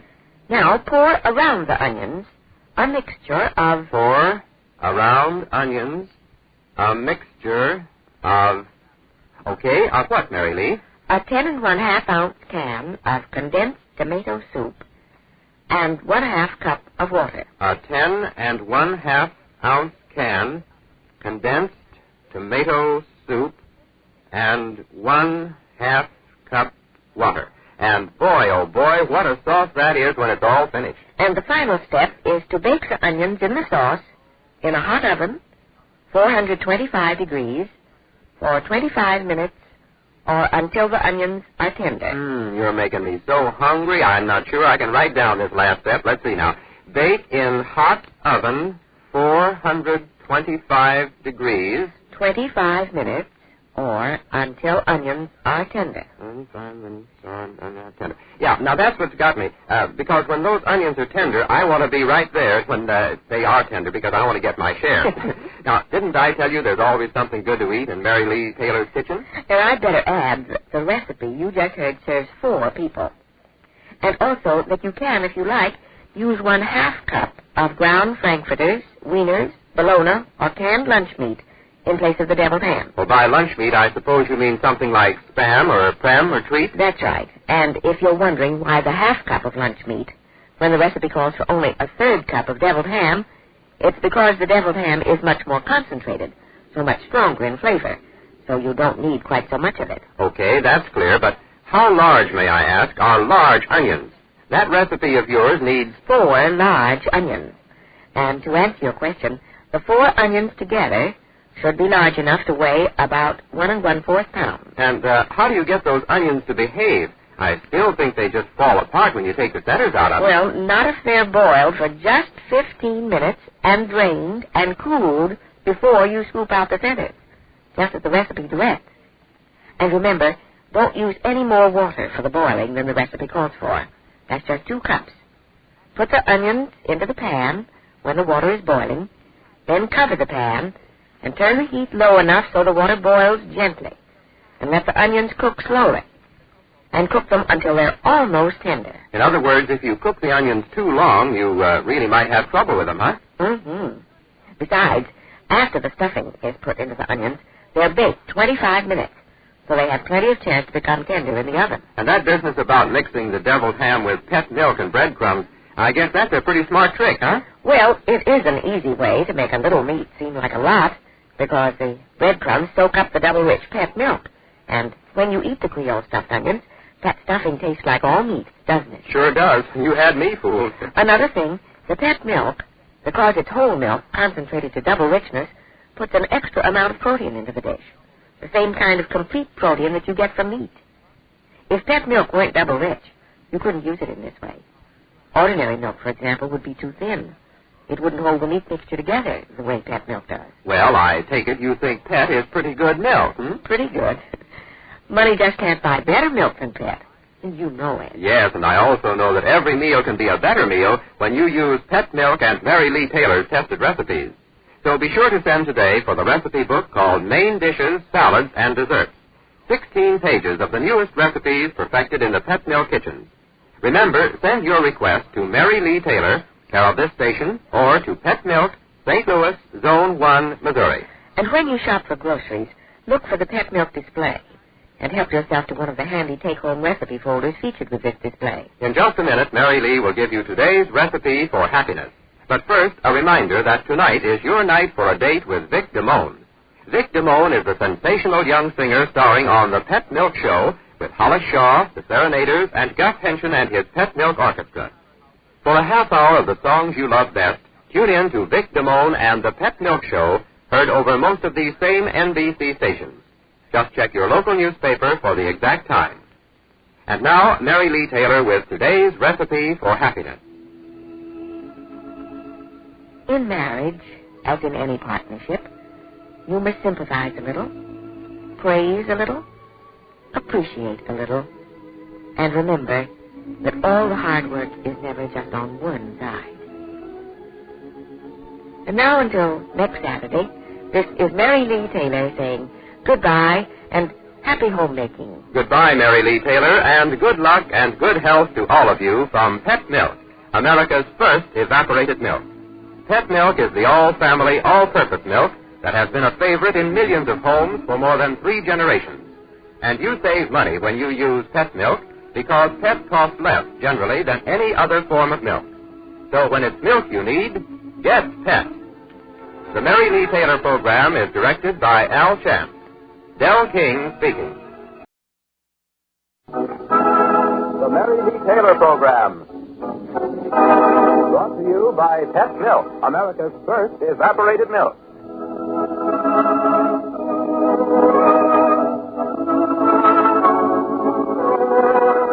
Welcome to the Mary Lee Taylor program, featuring the story of the week about that lovable pair, Jim and Sally Carter, and the recipe of the week from Mary Lee Taylor's Friendly Kitchen.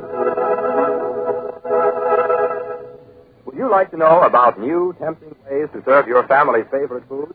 Would you like new, easy recipes that will help you cut down on your food bill and serve even better food? Then send today for Mary Lee Taylor's booklet called Main Dishes, Salads, and Desserts. It's yours for the asking. Just write Mary Lee Taylor, care of this station, or Pet Milk, St. Louis, Zone 1, Missouri. I'll give that address again later, but right now it's Mary. Hello. This is Mary Lee Taylor. Happy as always to spend this half hour with you. Today, our young friends, Jim and Sally Carter, are faced with the familiar problem of finding a place to live. One way to find an apartment is to answer for rent ads. One way is to know somebody who knows somebody. But Sally Carter discovers another way. And you'll hear about it in just a minute. Well, golly, Mary Lee, now I am on the fence. Oh? I don't know whether to say, please hurry on, tell me how Sally found an apartment, or what, Del King? Or please hurry and tell me where's that pumpkin pie I've been hearing about for the past week. The pie's right over there on the table, Del. Just waiting to be admired. Pretty smooth number. Blonde, beautiful. And very popular. Must be because it's made with pet milk. No fooling. With pet milk, you can make the smoothest, richest tasting pumpkin pie that ever came out of an oven. With only one egg and no cream at all. Well, I should hope not. All you need is pet milk. Whole milk that's double rich. And the other simple, everyday ingredients you'll hear about later. Later, too, I'm going to tell you about a turkey dinner with all the trimmings that you can prepare for less than $1.50 a person. Pretty good. And I'm also going to tell you how you can cut that price just about in half. Mary Lee Economy Taylor, they call her. And believe me, when you use Mary Lee Taylor's ideas, you can save money on your food bill and serve meals your family will love. Me cook you are. So don't miss the recipe of the week, that's Mary's story about Jim and Sally Carter.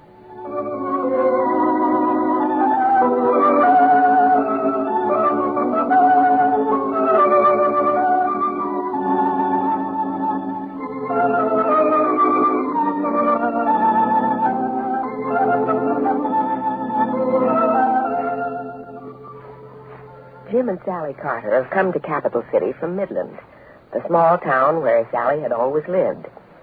The move was made because Jim had a new job, a job which he quit just after 1 week, because... I could see it was just a blind alley proposition, Sal. I never was cut out to be an architect anyhow. But this new proposition has a real future. All the big money's in selling. Yes, and more money will be needed now because Sally is expecting a baby. But there is an even more immediate and pressing problem, finding a place to live. For Jim and Sally are now staying in a hotel, and hotel living costs money, as Sally Carter is discovering. I'm Mrs. Carter. Are you the hotel manager? I'm the assistant manager. Could I help you? Well, I don't know. This notice says to see the hotel manager. Oh, yes. Well, we're sorry to trouble you, Mrs. Carter, but it's about your hotel bill. Oh, well, my husband will take care of that. I'll speak to him when he comes in. Well, I wish you would, Mrs. Carter, because it's customary to pay bills weekly here. Yes, I know. Jim told me. But, Mrs. Carter, your husband's bill hasn't been paid for 3 weeks.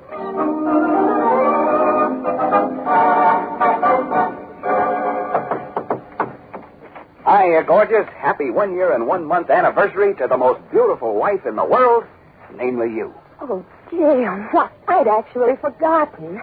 It is just 1 year and 1 month, isn't it? Sure is. And an occasion, Mrs. Carter. I might almost say a double occasion. And in honor of this momentous day, one to be long remembered by our grandchildren... Hey, wait till we get the children here. Oh, that's already taken care of. I have brought you a present. You what? Oh, but Jim, the money. I mean, right now, it costs so much to live here in a hotel. Don't say another word. Just call me the capitalist of Capital City. It's payday, kitten. Oh, that's wonderful. Then we don't have to go into our savings. Well, it isn't exactly the mint, baby. But it shows we're not losing ground. And with luck, the next check will be twice as big, and the one after that... Oh, Jim, I can't tell you how much. But this morning we had a notice from the hotel. Well, just you relax, sweetheart. The hotel bill is paid up to date. I took care of it on the way in. Oh, Jim, I was sure you would. But darling, we've just got to find a cheaper place to live. Somewhere where I can cook and we don't have to eat out so much. Yeah, I'm getting pretty tired of restaurant cooking myself. Okay, sweetheart. Tomorrow morning we'll go out together and overwhelm these tough landlords. I've clipped a couple of ads from tonight's paper. We can start with... Wait a minute. You have... Gosh, so I haven't. Well, here, give it to me quick. Oh, Jim, a music box. It's perfect. Listen, it plays a whole tune. Hear it?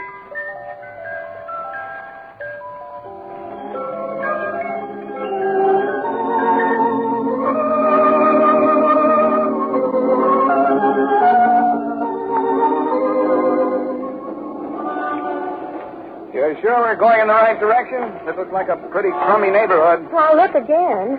Yes, 4522 Lowell. It ought to be in this block. The ad says it's in a remodeled house. 4522. Yeah, oh, this is it on the corner. Oh, say, Sal, we might as well pass this up. It's a dump. I guess so. Gee, it's a big old house, isn't it? And probably a very fashionable residence. 50 years back. Right on the car line, too. I think it's kind of interesting. Since we're here, let's go in just for fun. Okay, if you won't waste a lot of time.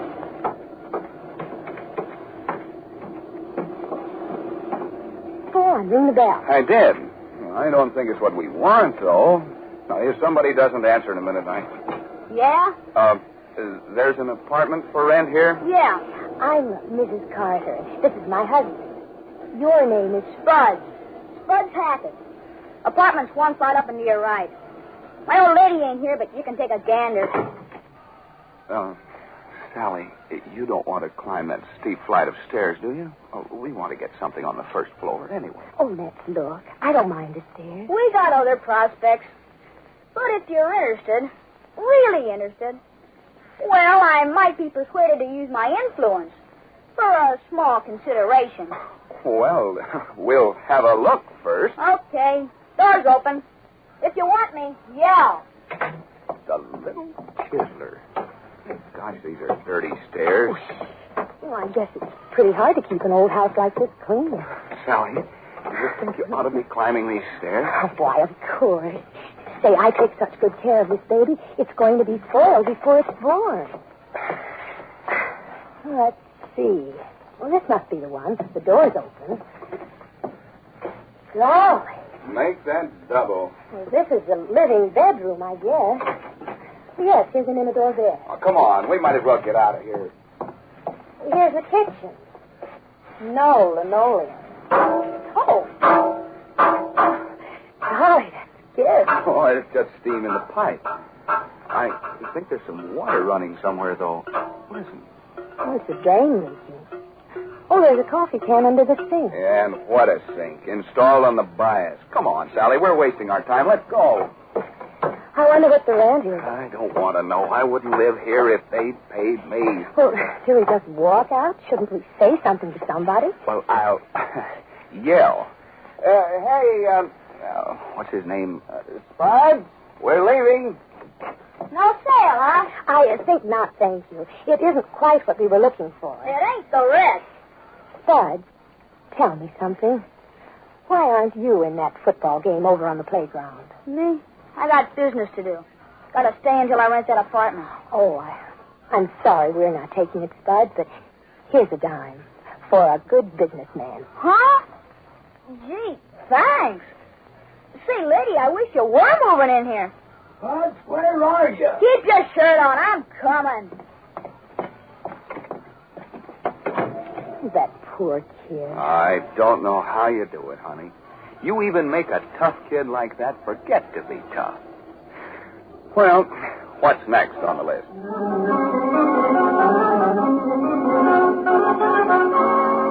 And another thing, whoever takes the apartment has to buy the furniture and the carpeting. Comes to about $1,000. Afraid we're not interested.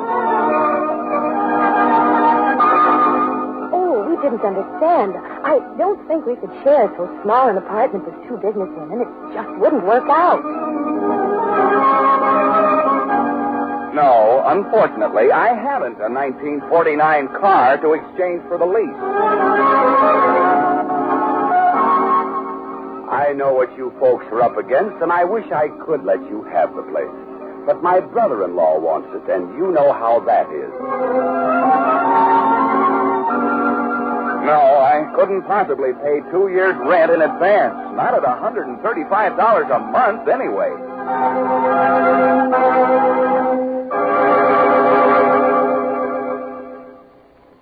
Oh, we've been looking for 3 weeks, and, well, there just isn't any place. But there must be something in this big town. Maybe your father was right. Maybe you should have stayed in Midland with your folks. Jim Carter, don't you ever let me hear you say that again. But Let's be reasonable, Sally. We just can't go on this way. That hotel at $6 a day. I know. If we don't find anything this next week, I'm afraid you'll have to go back.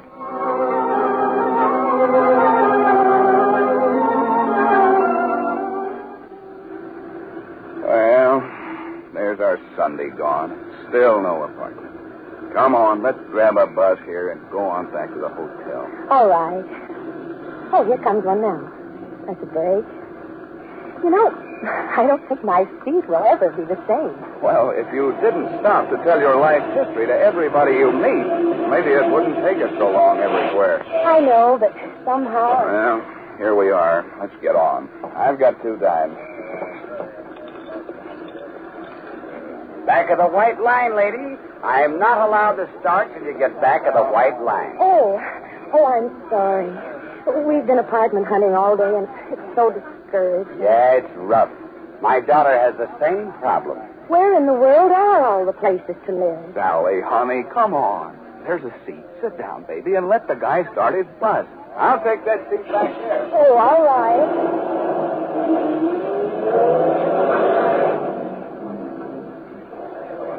Say, driver. Yeah? How did your daughter find her apartment? Oh, a friend of hers found one for her in their building. Oh, that's no help. We haven't any friends here. Say, come to think of it, there's a place in our building vacated this morning. 2 rooms, $15 a week.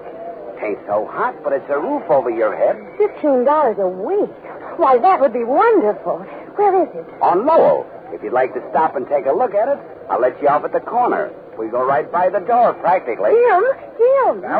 Sally, what's the matter? Jim, this nice driver here knows of a place in his building for only $15 a week, just vacated today. Let's go look at it. He said we go right by there. Oh, all right, but at that price, it's probably already rented. Thanks for the tip, fella. That's all right. Just stay here by the door, and I'll let you know when we get there.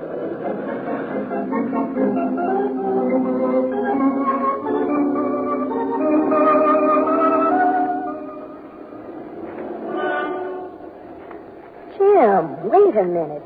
Isn't this the same corner we came to that old house? Huh? Yeah, it's the same place. The street name sounded familiar, but we've been to so many places. Sally, do you really want to look at this place again? Of course I do. Maybe it isn't the same apartment. And for $15 a week. Okay, come on.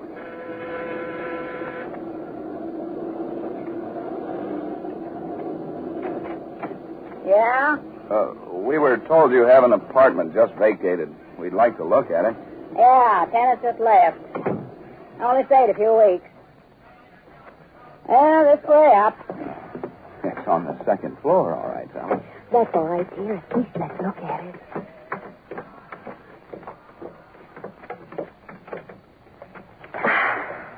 To your right. Uh-oh, that's it. Here's your inner door. And the closet.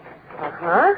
It's a nice big living room, isn't it, Jim? Well, it's big. Kitchen's right back here.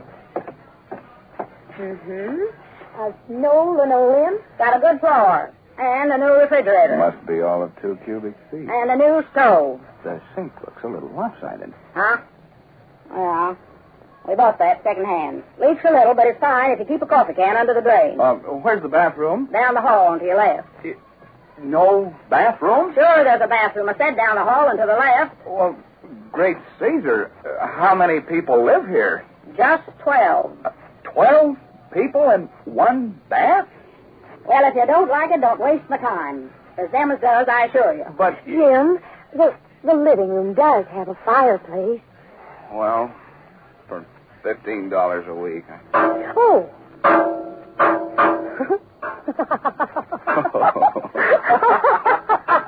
Well, I'm sure I don't see anything too funny. Do you want it or not? Indeed we do. We love it. It's just that when we saw it the first time, First time? A whole lifetime ago. Landlords and landlords and landlords ago. Hey, you a little bit touched. More than you'll ever know. Look, You mean you rent this beautiful, superb apartment to us at a figure of $15 American every 7 days without us paying to have the front porch rebuilt? You're acting mighty queer. And I ain't sure I want any crazy people in my house. Oh, we're very reliable, really. It's just that we're... Say, Ma, there's a dame downstairs who wants to look at the place. Oh, it's you. Hiya. Hello, Spud. I'm glad to see you again. Say, Ma, this is my friend. The lady that gave me the dime. She's all right. Here's 2 weeks' rent, Mrs. Hackett's the name. But I ain't sure. You're okay, Ma. See? Well, go tell the lady downstairs the place is took. Thank you, Mrs. Hackett. And Spud. We'll move right in tonight.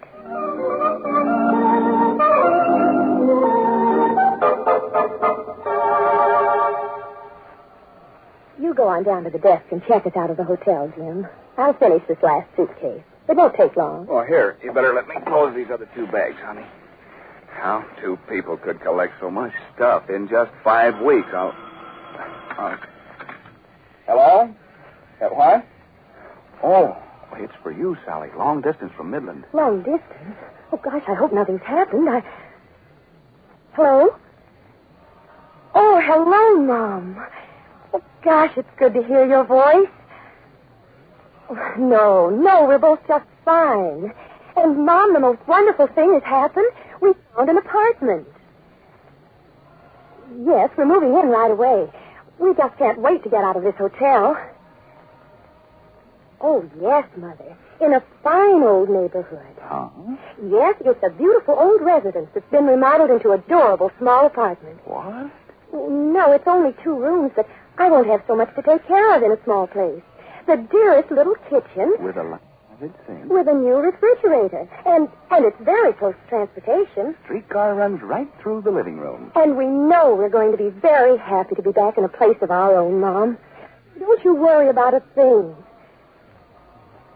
No, I'll tell you when and where to send our furniture and things. No, Mom, it won't be necessary at all for you to come and help me. We're getting along fine. Sal, you're really an angel. Tell Dad and Peggy and Rich hello for us and tell them everything's grand.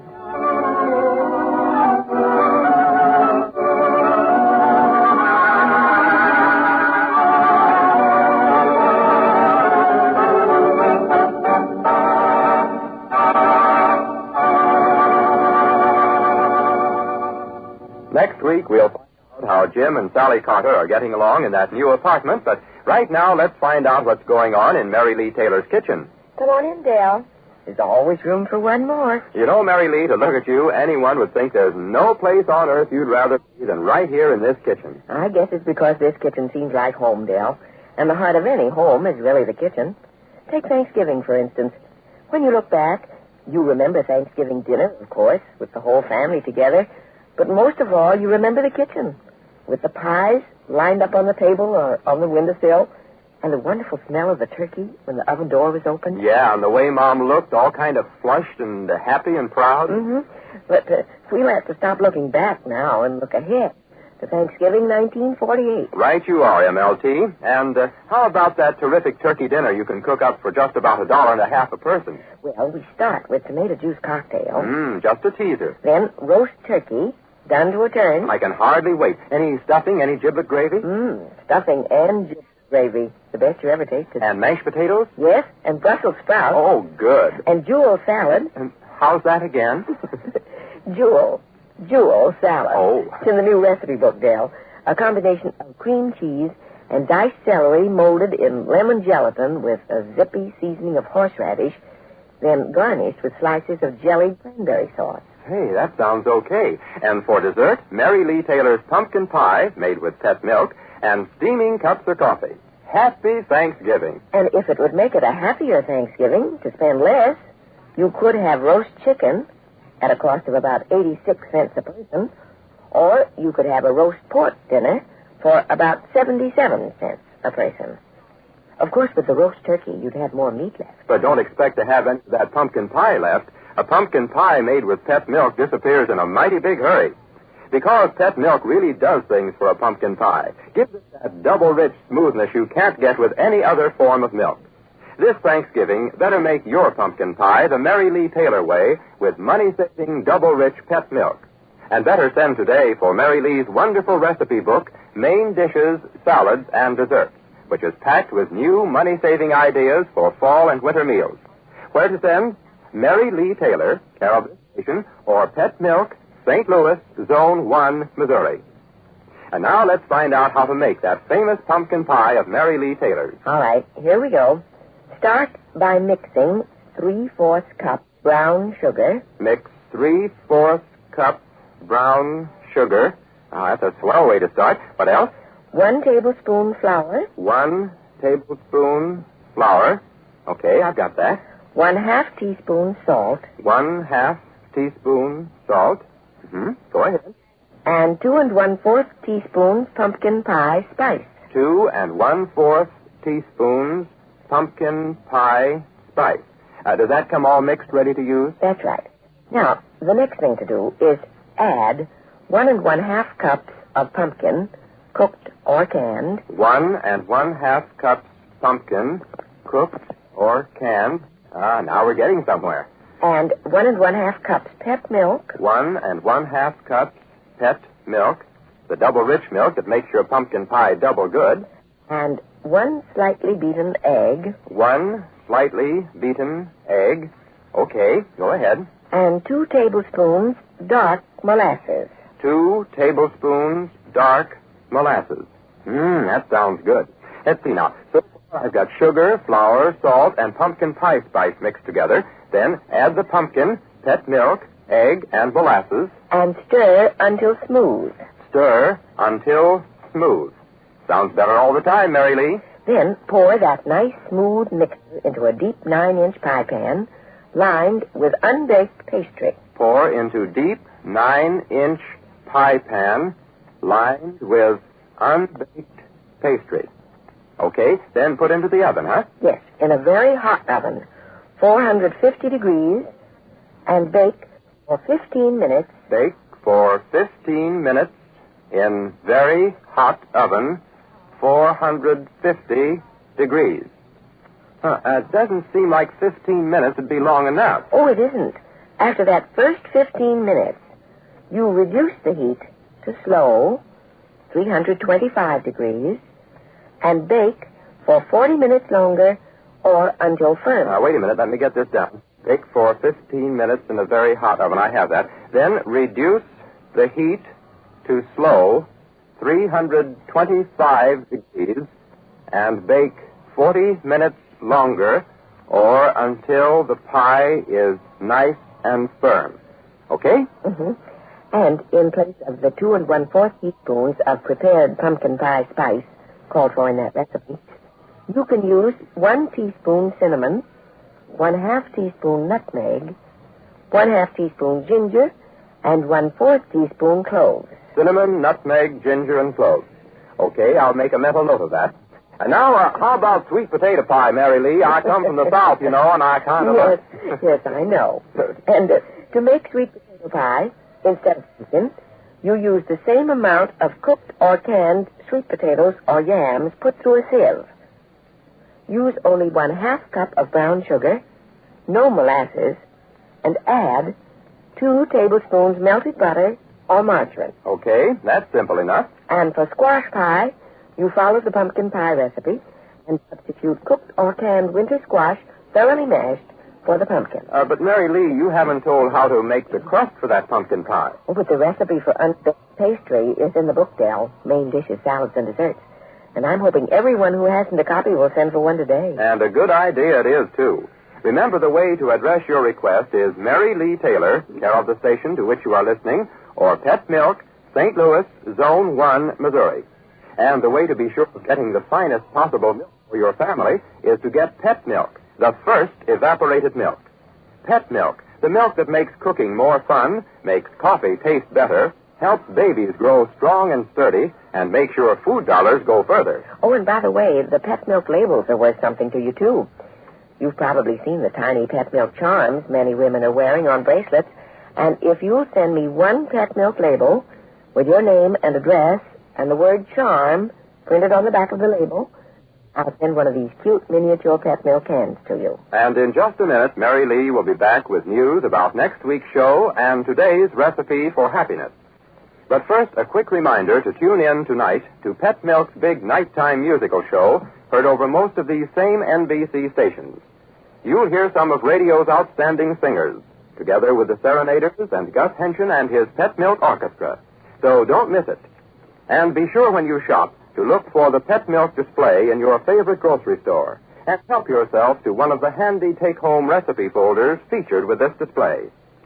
And now, here's Mary Lee Taylor again. With a promise that next Saturday's story about Jim and Sally Carter is packed with surprises from the time Jim says, Sally, you'd better keep that door closed. Anyone could walk right into the apartment. Until Sally says, Oh, Jim, I guess it all happened because I left the door open. And next Saturday, too, we'll have a brand new recipe for a dessert. And if you like chocolate, you'll surely want this recipe of the week. And now, today's recipe for happiness. A person who lives for himself alone has not yet begun to live. And now, until next Saturday morning, this is Mary Lee Taylor saying goodbye and happy homemaking. Goodbye, Mary Lee Taylor, and good luck and good health to all of you from Pet Milk, America's first evaporated milk. Pet Milk is the all-family, all-purpose milk that has been a favorite in millions of homes for more than 3 generations. The Mary Lee Taylor program is directed by Al Chance. Del King speaking.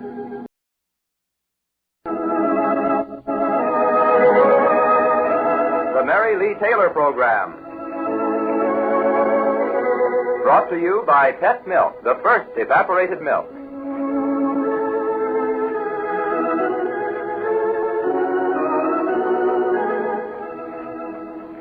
Yes, welcome to the Mary Lee Taylor program, featuring the story of the week about that lovable pair, Jim and Sally Carter, and from Mary Lee Taylor's Friendly Kitchen, the time-saving, money-saving recipe of the week. You know, every single day in Mary Lee Taylor's kitchen, a whole staff of people is busy developing new recipes.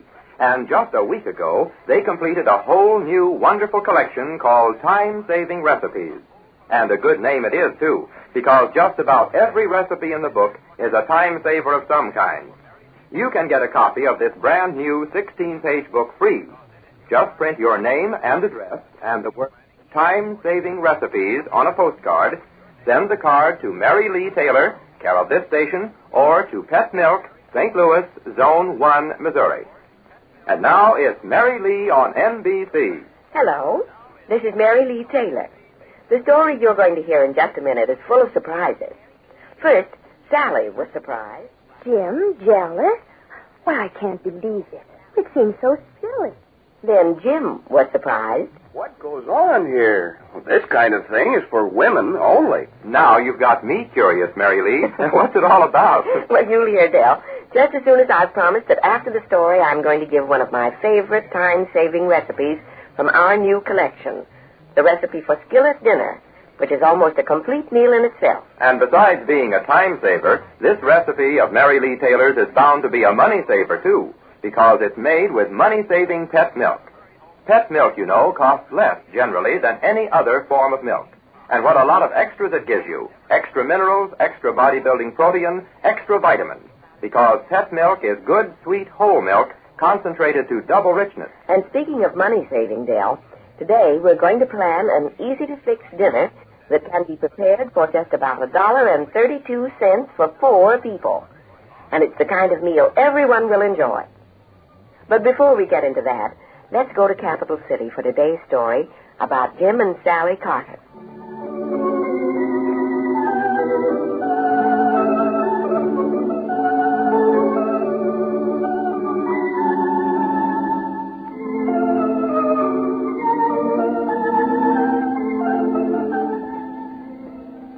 The path of true love has the most unexpected bumps in it, even for a couple as devoted as Jim and Sally Carter. For the past few days, Sally has noticed a change in Jim, a strange aloofness. She notices it now as they sit at the breakfast table, Jim buried in the morning paper, Sally, as usual, deep in her plans for the coming babies. And, darling, I'll be able to make 3 whole receiving blankets with the flannelette left over. Mm-hmm. Or do you think a couple of sacks or a kimono or two would be better? Jim, put the paper down a moment, will you, dear? What's the matter, Sally? That's what I want to know. Are you mad at me, darling? Mad at you? Well, whatever gave you that idea? Oh, just the way you've been the last few days.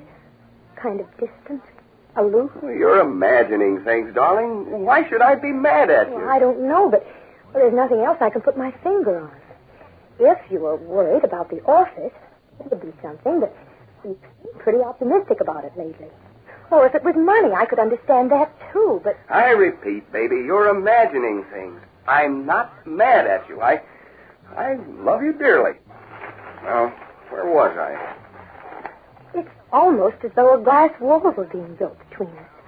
I can see you and hear you, but it's hard to touch you anymore. Sally, darling, if you don't want me to read the paper, why don't you just say so? Yeah. Oh, well, I'm sorry, baby. I didn't mean to snap at you. Do you realize how often we've said I'm sorry to each other in the past few days? It isn't like us, Jim. If I've done something to make you angry, I want to know about it. I'm not mad at you. I only want to finish my paper. But... All right, darling. Go ahead. I won't say anything more about it. Oh, I can't now. It's too late. Jim? Huh? What is it? Oh, nothing. Don't forget your hat and coat. I wasn't going to. See you tonight, baby. Yes. See you tonight. He didn't even kiss me.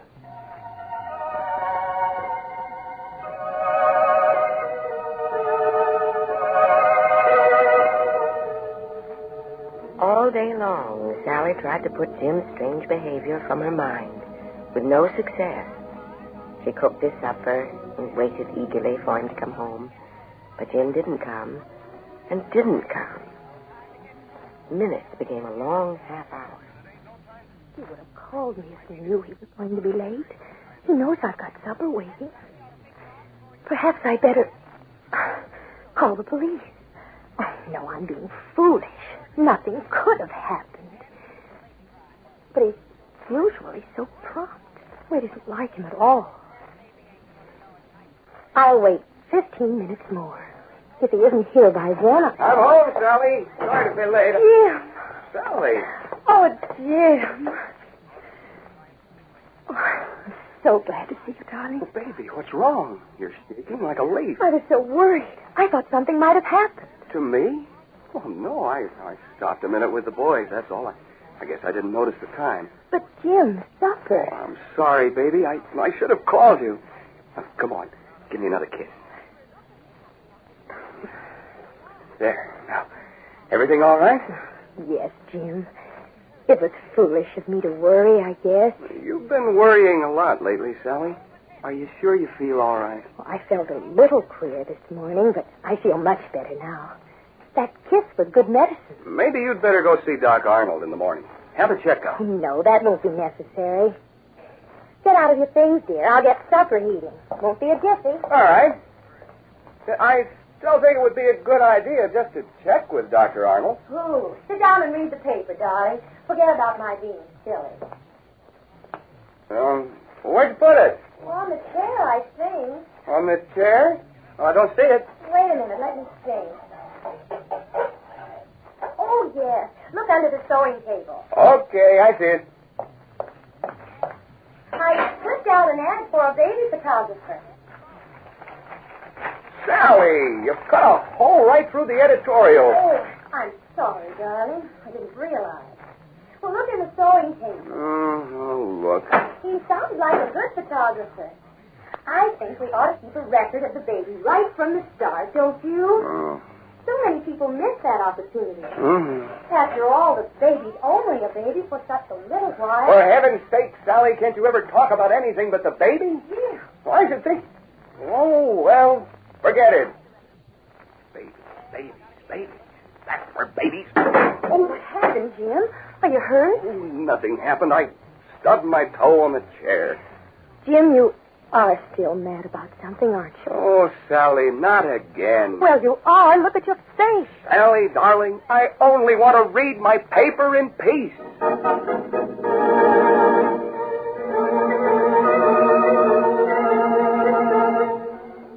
So, that's the story, Dr. Arnold.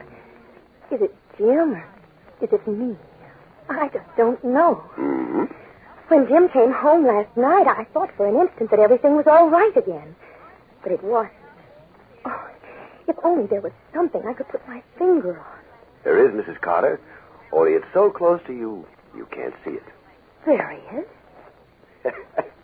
Don't look so worried, Mrs. Carter. It isn't very serious. From what you've told me, I'd say your husband was suffering from a rather common ailment among prospective fathers.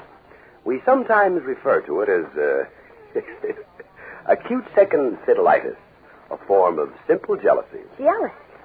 Oh, you must be mistaken, Doctor. Well, Jim hasn't anything to be jealous about. Oh, yes, he has. He's jealous of the baby. Of the baby? You're joking. No, Mrs. Carter, I'm quite serious. Think back over your story. The times when you felt this strangeness most were always preceded by talk about the baby. Why, yes, but that doesn't mean anything. I talk about the baby a great deal. Precisely. That's why he's jealous. No, Jim couldn't be that silly. Stop right there, Mrs. Carter. I want to say two things to you, and I do want you to remember them. Nothing is silly when it threatens your happiness. Secondly, your husband doesn't happen to think this is silly. But it's his baby as much as mine. No, not quite. To you, the baby is a living being every minute of the day. It's still only an idea to him. A coming attraction. See the difference? Yes, but... Believe me, Mrs. Carter, the situation is quite a common one. Nothing much to worry about as long as you stop it before it goes too far. When your husband first learned about the baby, he was probably proud as a peacock, just as he'll be when the baby is born. Yes, I remember. He was so proud. Then when he'd gotten over the first glow, he put the matter aside for future reference. There were other things to talk about. But he always seemed so interested. He is interested, but not as completely as you are. After a while, he began to be a little bored with all this talk about the baby. From that, there grew up a subconscious resentment of the baby. But why? Because it took your mind off him. He began to wonder if perhaps you weren't transferring your love to the baby. Why didn't he say something? Come now, Mrs. Carter, what could he say? Admit to you that he was jealous of his own baby before it was even born? I swear I don't know what to make of it. To think that any grown man could be so... Oh, no, careful. I know. But you've got to admit it's silly. But, Doctor, what can I do about it? What does any woman do with a jealous husband? Make a fuss over him. Make him feel wanted again. That's why you felt a difference for an instant last night. You were worried about him. He felt you needed him. Yes, that sounds right. Carry the same thing a few steps further. Bite your tongue when you start to mention the baby. Pretty soon your husband will begin to wonder about your feelings for the baby. When he begins to worry about you, come back and see me. He'll be ready then for the final treatment. So Sally set out to follow the doctor's orders. Well, baby, I suppose you had a busy day sewing? Yes, darling. I got caught up on all your mending. Want me to stop by that baby photographer's this morning and get him lined up? Oh, don't bother, Jim. It can wait. What's the matter, Sally? You don't seem even interested in our baby anymore. Why, Jim, whatever gave you that idea? Of course I'm interested in our baby.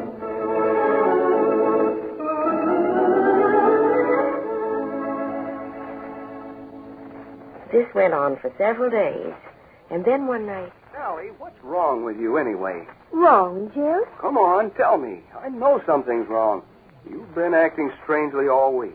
Oh, I haven't. Yes, you have, too. You haven't done a bit of sewing for the baby. No planning, no buying. You haven't even talked about it. It's been as though you weren't going to have a baby at all. Why, Jim. You're going to see Dr. Arnold in the morning. I called him from the office for an appointment. All right. You want me to. I do. It isn't natural for a mother to show so little interest in her baby. It worries me.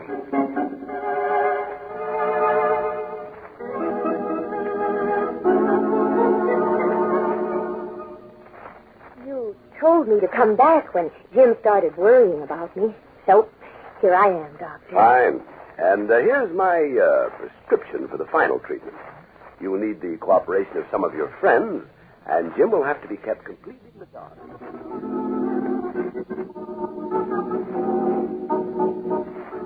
That's the whole scheme, Mrs. Carter. Oh, I hope it'll work. I know the neighbors will help. Maybe we can have everything ready by the time Jim comes home tonight.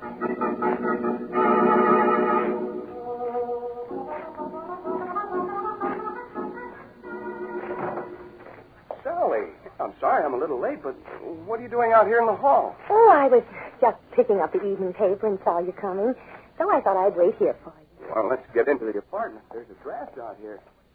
What did the doctor say? That I'm disgustingly healthy. Well, good. Hey, dark in here. So wait, I'll turn on the light.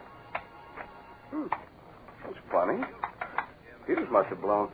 I'll go down the cellar and take a look. You won't have to do that, Jim. What? Who's that? Why, Jim Carter, you mean you don't know Andy Rarick's voice? Tighten those light bulbs, Andy. Why, Andy, Nicky, Mrs. Hogan, what's going on here? Look at him. He looks as if a mallet hit him. Jim, my boy, this is what is known to the female of the species as a shower. A shower? Yes, for you. Everything the father-to-be needs right here on the table. Well, I'll see. Here's the most interesting package, Jim. Open it, darling. See what it is. Well, you open it. You're the mother. But, darling, it's for you, not for me. Well, for heaven's sakes. I never heard of a father shower before.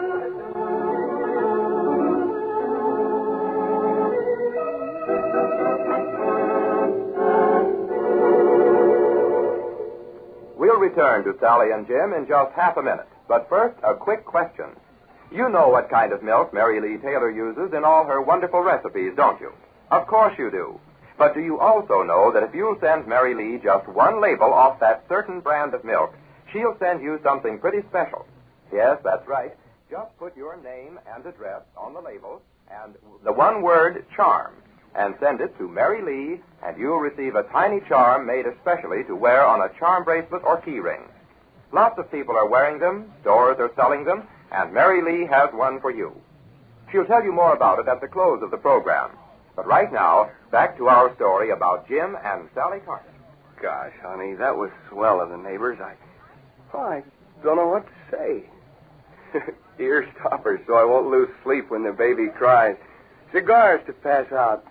Slippers guaranteed to take at least 2,000 nights of baby strolling without retread. And invitations for meals from everybody while I'm at the hospital, Jim. And Mrs. Hogan's IOU to straighten up the place before I come home. Yeah, and that book you gave me. Care and Feeding of Expectant Fathers by Douglas Martin. Guaranteed to help you avoid the common pitfalls of fatherhood. The common pitfalls of... Oh. Now I'm beginning to see the light. I don't know what you mean, darling. Oh, yes, you do. You know exactly what I mean. And, Sally? From now on, you can talk about the baby to your heart's content. After all, it's my baby as well as yours.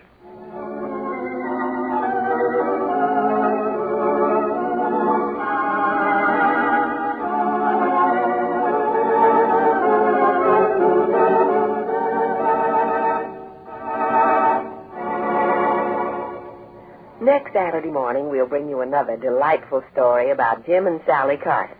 But right now, it's time to talk about you and your family and how you can keep right on serving them delicious, nourishing meals without spending so much time in the kitchen. And Mary Lee Taylor has the answer, all put together in a handy booklet called Time-Saving Recipes. Just about every recipe in this collection is a time saver of some kind. And every recipe is a money saver, too. Remember, the name of this new booklet is Time-Saving Recipes, and you can get a copy of it simply by sending a postcard to Mary Lee Taylor, care of this station, or to Pet Milk, St. Louis, Zone 1, Missouri. Do that today and start right away to save time and money the Mary Lee Taylor way. And now I'd like to tell you about a delicious, easy-to-fix dinner that you can prepare for just about $1.32 for 4 people. $1.32 for 4, Mm-hmm. See, that's 4 into 13, 3, 4 into 5. Well, that's just 33 cents a person. That's right. And the main dish of the meal is skillet dinner. A wonderful combination of plump, juicy little meatballs, potatoes, sliced onions, and green beans in plenty of rich brown gravy. And you can't go wrong with food like that if you're cooking for a man and a couple of husky youngsters. What else, Mary Lee? Well, along with skillet dinner, we'll have an apple and celery salad with pet mayonnaise. The mayonnaise recipe is in our new book of time-saving recipes. And buttered toast. And what's for dessert? Or don't we get a dessert with a 33-cent dinner? You certainly do get dessert. Vanilla pudding with cherry sauce. And I'll bet you the cherry sauce recipe's in the new book, too, huh? That's right.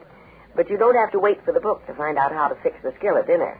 Because I'm going to give you the recipe right now. Oh, not before I say that anybody listening can get a copy of the book called Time-Saving Recipes just by writing to Mary Lee Taylor, care of this station, or to Pet Milk, St. Louis, Zone 1, Missouri. There now. And to make skillet dinner... First, mix together. Mix together. Mm-hmm.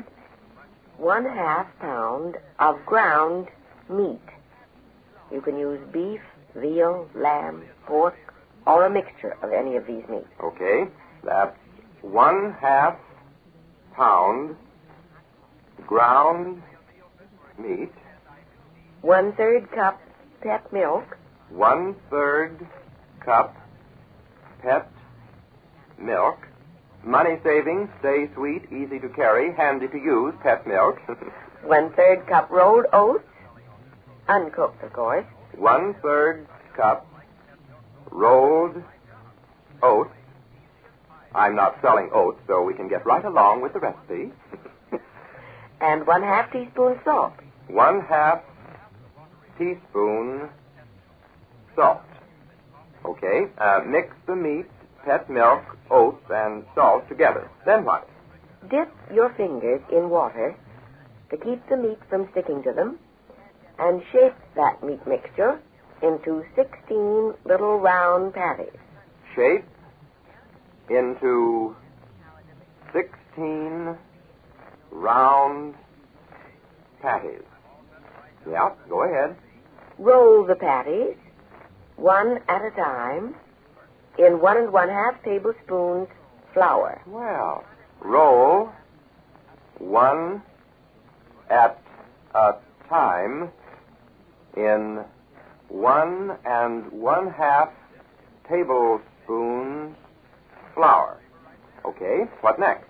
Brown in heavy skillet in 2 tablespoons hot shortening.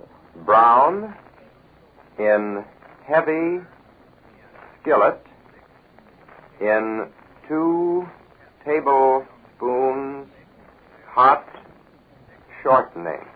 Now I'm getting hungry. Next, add 1 cup of sliced onions.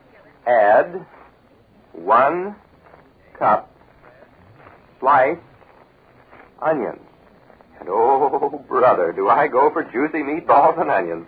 Now cook slowly 5 minutes or until the onions are light brown. Cook slowly 5 minutes or until onions are light brown. I can smell them now. Wonderful. Then add 1 cup of water and heat to boiling. Add 1 cup water and heat to boiling. All right, and next? Add 2 cups of peeled, diced potatoes, 1 teaspoon of salt, and a few grains of pepper. Oh, wait a minute now. 2 cups diced potatoes. 1 1 teaspoon salt and a few grains of pepper. 1 teaspoon salt and a few grains of pepper. Okay, it's getting better and better. Then cover and cook slowly 15 minutes or until the potatoes are tender. Cover, cook slowly 15 minutes or until potatoes are tender. All right. Then add 2 cups of canned green beans from which the liquid has been drained. I'll tell you more about that later. So I'll just put down, add 2 cups drained canned green beans. Then cover and heat thoroughly. And you'll have enough skillet dinner to serve 4 hungry people. And believe me, they won't be hungry anymore after they've eaten this good, satisfying food. But, Mary Lee, what was that about the green beans? Oh, I wanted to explain that the liquid drained off the green beans really should be used in place of the water called for in the recipe to add flavor as well as minerals and vitamins. The recipe calls for a cup of water, remember. And if you don't have a full cup of bean liquid, add water to fill the cup. By the way, that skillet dinner, for which I've just given you the recipe, takes only about 30 minutes cooking time. And you know something you can do in a lot less than 30 minutes? Just open a can of double-rich pet milk. And even if it's been on your pantry shelf for weeks, you can count on it being good and sweet when you open the can. That's why you can buy as much as a month's supply of pet milk on one shopping trip. You save time, you save money, because pet milk costs less, generally, than any other form of milk. And you have the one form of milk that's perfect for coffee, for cereals, for cooking, and for babies' bottles. So for all your milk needs, get Pet, P-E-T, Pet Milk. You just can't stop the man when he's selling pet milk.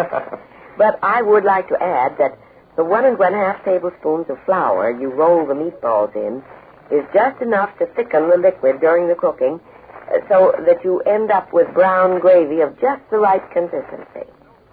And incidentally, you can use that very same meat mixture for making meatballs, for spaghetti, or to combine with noodles. And now, I don't want to get your mind off that wonderful food Mary Lee's talking about, but how about a date tonight, huh? A date to hear Vic Damone, and what a singer he is. And Kay Arman, she's wonderful. And the Serenaders and Gus Henshin's Pet Milk Orchestra. Yes, tonight's the night for the Pet Milk Musical Show starring Vic Damone, broadcast over most of these same NBC stations. So how about it, And how about joining Del King and me right here in the Pet Milk Kitchen next Saturday morning at the same time? I'll have another time-saving recipe for you for a dish that you can serve morning, noon, or night. A big favorite with men. And, of course, there'll be another story about Jim and Sally Carter. Oh, which reminds me, Mary Lee, just when is Sally expecting her baby? In a very few weeks, Del. So you better see that she gets a copy of the Pet Milk Baby Book. And before you give today's recipe for happiness, I'd better remind everyone to look for the Pet Milk display in grocery stores. Because along with it, you'll always find new recipes and new meal planning ideas direct from Mary Lee Taylor's Pet Milk Kitchen. And I'd better remind you... The Mary Lee Taylor Program. Brought to you by Pet Milk, America's first evaporated milk.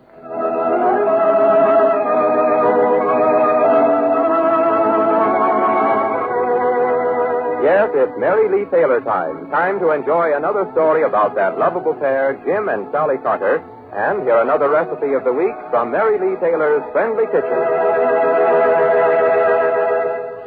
Everybody in Mary Lee's kitchen has been working like a beaver for the past few weeks on a new collection of recipes for candies, cookies, and other holiday treats. And today the collection is complete and ready to send you. It's brand new, it's wonderful, it's yours for the asking. Just write to Mary Lee Taylor, care of this station, or to Pet Milk, St. Louis, Zone 1, Missouri, and say you want holiday recipes. That's the name of the book, Holiday Recipes. And now it's Mary Lee on NBC. Hello, this is Mary Lee Taylor, extending a warm welcome to all of you from all of us here in my NBC kitchen. The story you'll hear today about Jim and Sally Carter really began when Jim said, Oh, I'm tired of being cooped up in this 2x4 apartment. Tonight I'm going out and have myself a time, and I don't care how much it costs. And what did Sally say to that? well, like almost any young wife who's had to live on a shoestring and who wants to save a little money for the baby that's on the way, Sally said, Jim, that's wonderful, but we can have fun without spending a lot of money. What happened, you'll hear in just a minute. But first, a word about our recipe of the week. Yeah, what is that smells so good, Mary Lee? It's turkey chowder, Dell. A wonderful way to use any leftover turkey, chicken, duck, or guinea hen. Chowder, huh? Mm-hmm. Oh, that's just kind of a glorified name for soup, isn't it? Well, not exactly. A chowder is always thicker and more hearty than the usual soup. And we call this turkey chowder because it's so hearty and satisfying it's almost a meal in itself. Well, in that case, I bet you're really going to beat the high cost of living with today's meal. Well, today's meal, I think, is perfect for lunch or supper, especially on a day following a holiday when most people eat a little too much.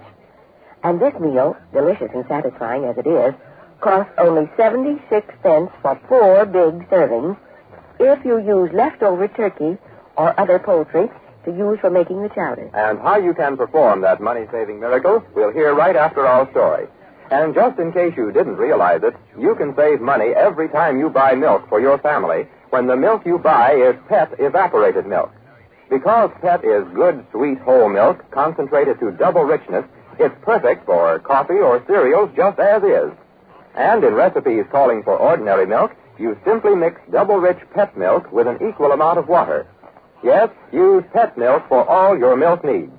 It's a sure way to save money, for PET milk costs less, generally, than any other form of milk.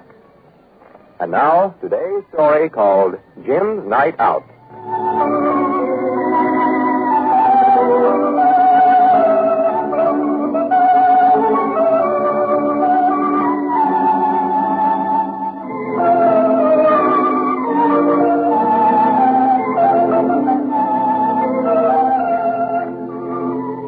Young Sally and Jim Carter have had to make quite a readjustment in their way of living since moving to Capital City.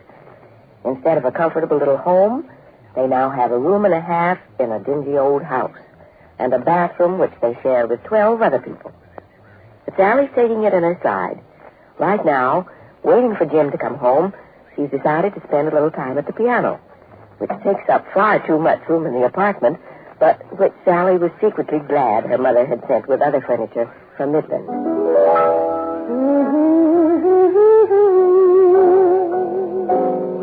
And baby next spring.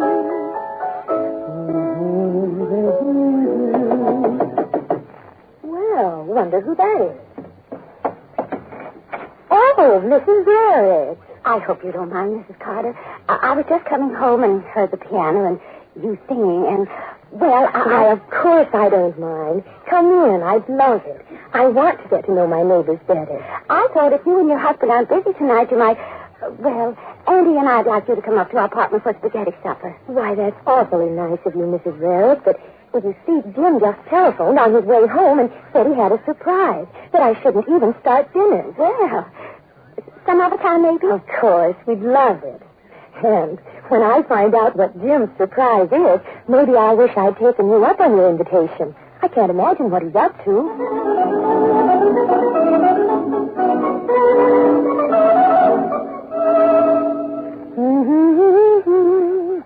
Hiya, Queen. Hi, darling. Get into your glad rags, honey. We're stepping out. Stepping out? But, Jim, I thought you said... I had a surprise for you, and I have. Know where we're going? To that big charity shindig at the Capitol Hotel. Dinner, a floor show with radio stars, the works. Oh, Jim, that sounds wonderful, but why didn't you tell me on the phone? It's so late. Well, I wasn't sure I could get the tickets. Anyhow, they're going to hold 2 at the door for us. But, Jim, won't they cost a lot? Oh, $5, $10 maybe, and they'll be worth it. We haven't been out of this 2x4 since we got here. I know, darling, but we can have fun without spending all that money. Quiet, please. Tonight we're really stepping out in style. Come on, honey, let's get going. We've got to be there by 6:30. Well, all right, Millard. It will be fun to get all dressed up for a change.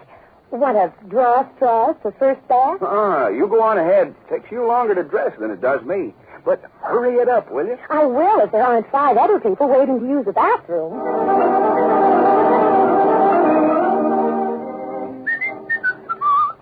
Now, if I can just get out of these clothes and into a bathrobe, I'll be all ready for my bath when Sally gets... Oh, wouldn't you know it? Well, what did I do with the shirt I just took off? All right. Hello? Who? Nicky? Nicky who? Oh, Miss Nichols. Well, wait a minute. I'll call her just as soon as I said, wait till I get my shirt on. I'll call her. Oh, a star-spangled nuisances. This setup takes it. Hey, what's the matter, Sal? Are you still waiting here? Yes, it always happens, dear. There'll be a slight wait for all that. Somebody got here.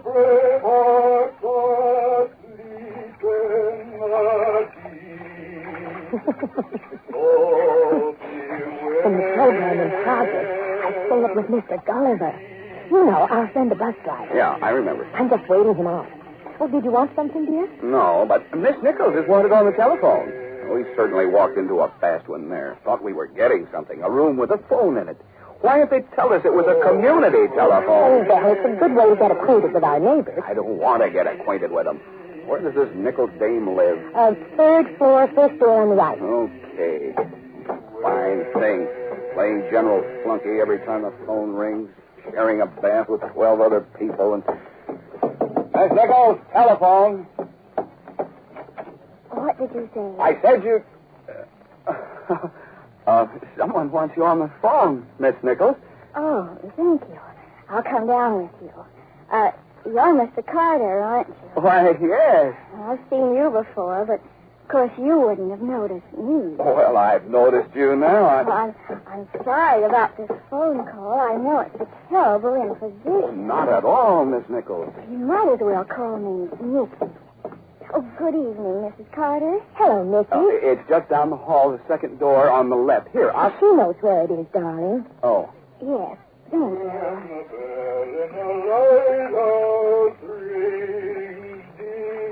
Ye gods, isn't he out yet? No, but we're getting close. This is his whistling song.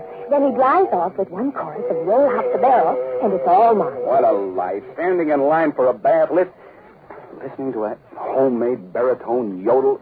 Oh, it'll be a relief to get out of here and get away from these crummy people for an evening.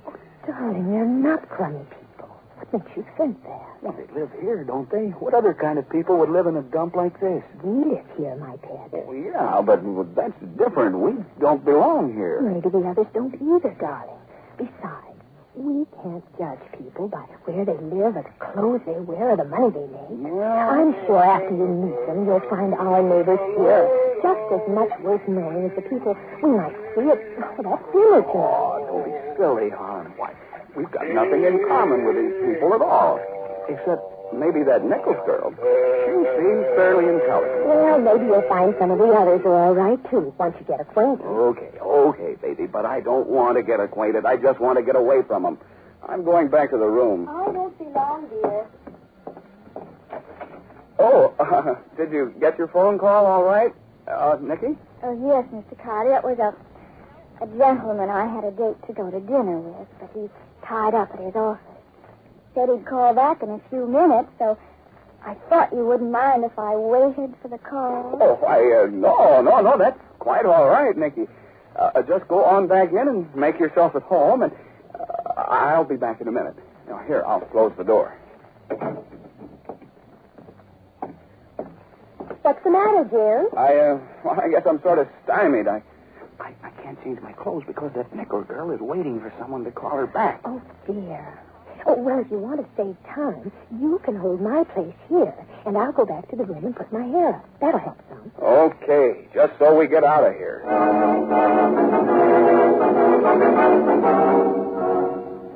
But there were a few more complications. When Jim heard Mr. Gulliver completing his rendition of Roll Out the Barrel, he hurried down the hall to get Sally. But when they returned, they found a scholarly-looking little man planted squarely in front of the bathroom door, reading a book. Jim strode up to him belligerently. Hey, now, wait a minute, Bud. Let's not have any claim jumping. We've been camped here for the last half hour. Hey? Jim, don't be rude. I'm sure Mr. Jensen didn't know we'd been waiting. Oh, I beg your pardon, Mrs. Carter. I had no intention of usurping your place. That's all right, Mr. Jensen. You haven't met my husband, Jim, have you? Jim, this is Mr. Jensen. He works down in that big bookstore on 8th Street. Yeah? Hi. How do you do? You know, Jim used to be a very enthusiastic amateur radio ham, too, Mr. Jensen. Indeed. Well, how interesting. Oh, think so? Yes, indeed. As your wife knows, I'm trying to build a television set. You? You're building a television set? Well, yes. I really don't know much about it, of course. Oh? But I got interested in reading about the subject in my spare time at the bookstore, and I thought I'd see if I could build one. I see. But I'm stuck on this phase of the picture circuit shown in the book here. Perhaps you can tell me what this means. Me? Oh, well, maybe I can. Let me see that diagram. And then, Jensen, if you add another resistor here, you... Yes, of course. Oh, dear. Don't tell me you're all waiting for that. Not quite, Mrs. Varick, but two of us are. Oh, I knew I shouldn't have waited until the last minute. But I thought I could get dinner started first. I know. It's so hard to time everything right. Oh, have you met my husband? Jim, this is Mrs. Varick. Hello. Hi. Now, Jensen, it seems to me that what you need is a condenser here. Her husband is in the South Pacific with the Marines, too, Jim. Some of the same place as you were. Oh, is that so? I'll have to meet him sometime. And then, Jensen, maybe this lead could tap here and... Say, incidentally, it's sure taking that guy Gulliver a long time to come out of there. Gulliver? Oh, he left before you came back, Mr. Carter. Mrs. Hogan's in there now. What? Yes. She just beat me to the door. Oh, brother, how do you like that? We'll never get to that dinner, Sal. Well, Jim, I'm sure it's too late now to get to the hotel for the dinner, so why don't I just fix us a quick bite here, and then maybe we can make it in time for the show. Well, okay, just so we have a little fun. Mrs. Varick? Yes, Mrs. Carter, right with you. Oh, Mr. Jensen, would you hold my place while I go up and stir my spaghetti? I'm afraid it'll stick. Yes, Mrs. Carter? Mrs. Varick, I have an idea. You could bring your spaghetti down and put it on my stove while you're waiting. Oh, sure. That's even better. I'll be glad to watch it for you. I'll be right down. Fine. And, Mr. Jensen, wouldn't you like to wait down in our apartment and keep Jim company while I get things started? Maybe you can figure out that circuit.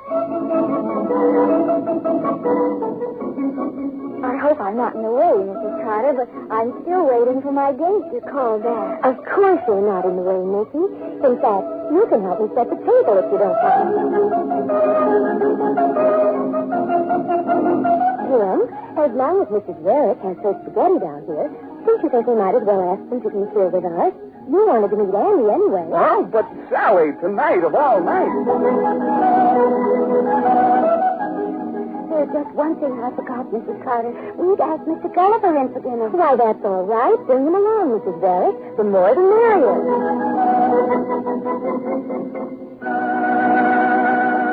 Oh, Mr. Jensen, your wife's looking for you. She is, but Mr. Carter's just explained to Tell me... you what?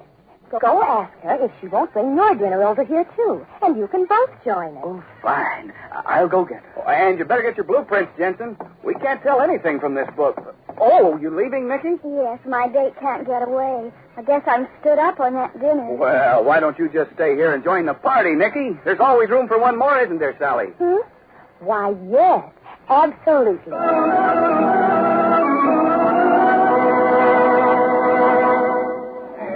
Proud to claim the title of United States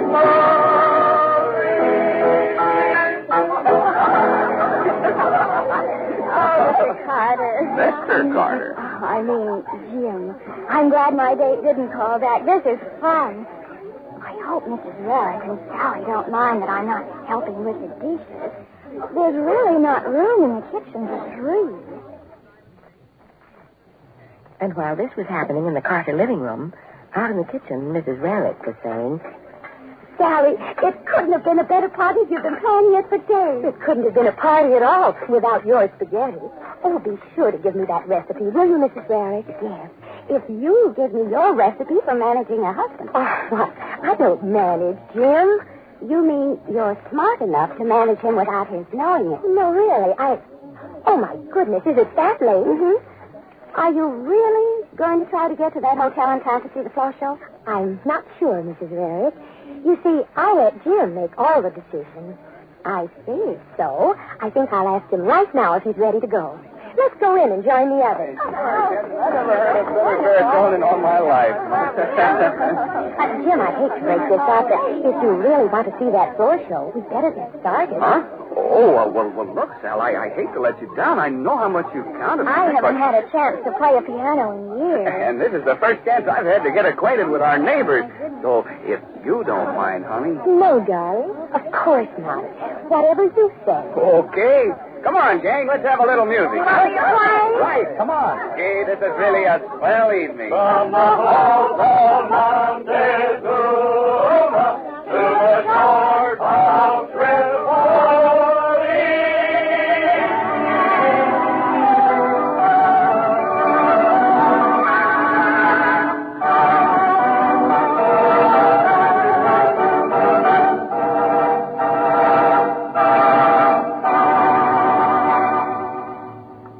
Well, we'll drop in on Jim and Sally Carter again next week. But right now, let's go out to Mary Lee Taylor's friendly kitchen where there's always something good to eat. And that I like. You'll like the meal we've planned for today, too. Yeah, that 76-cent number.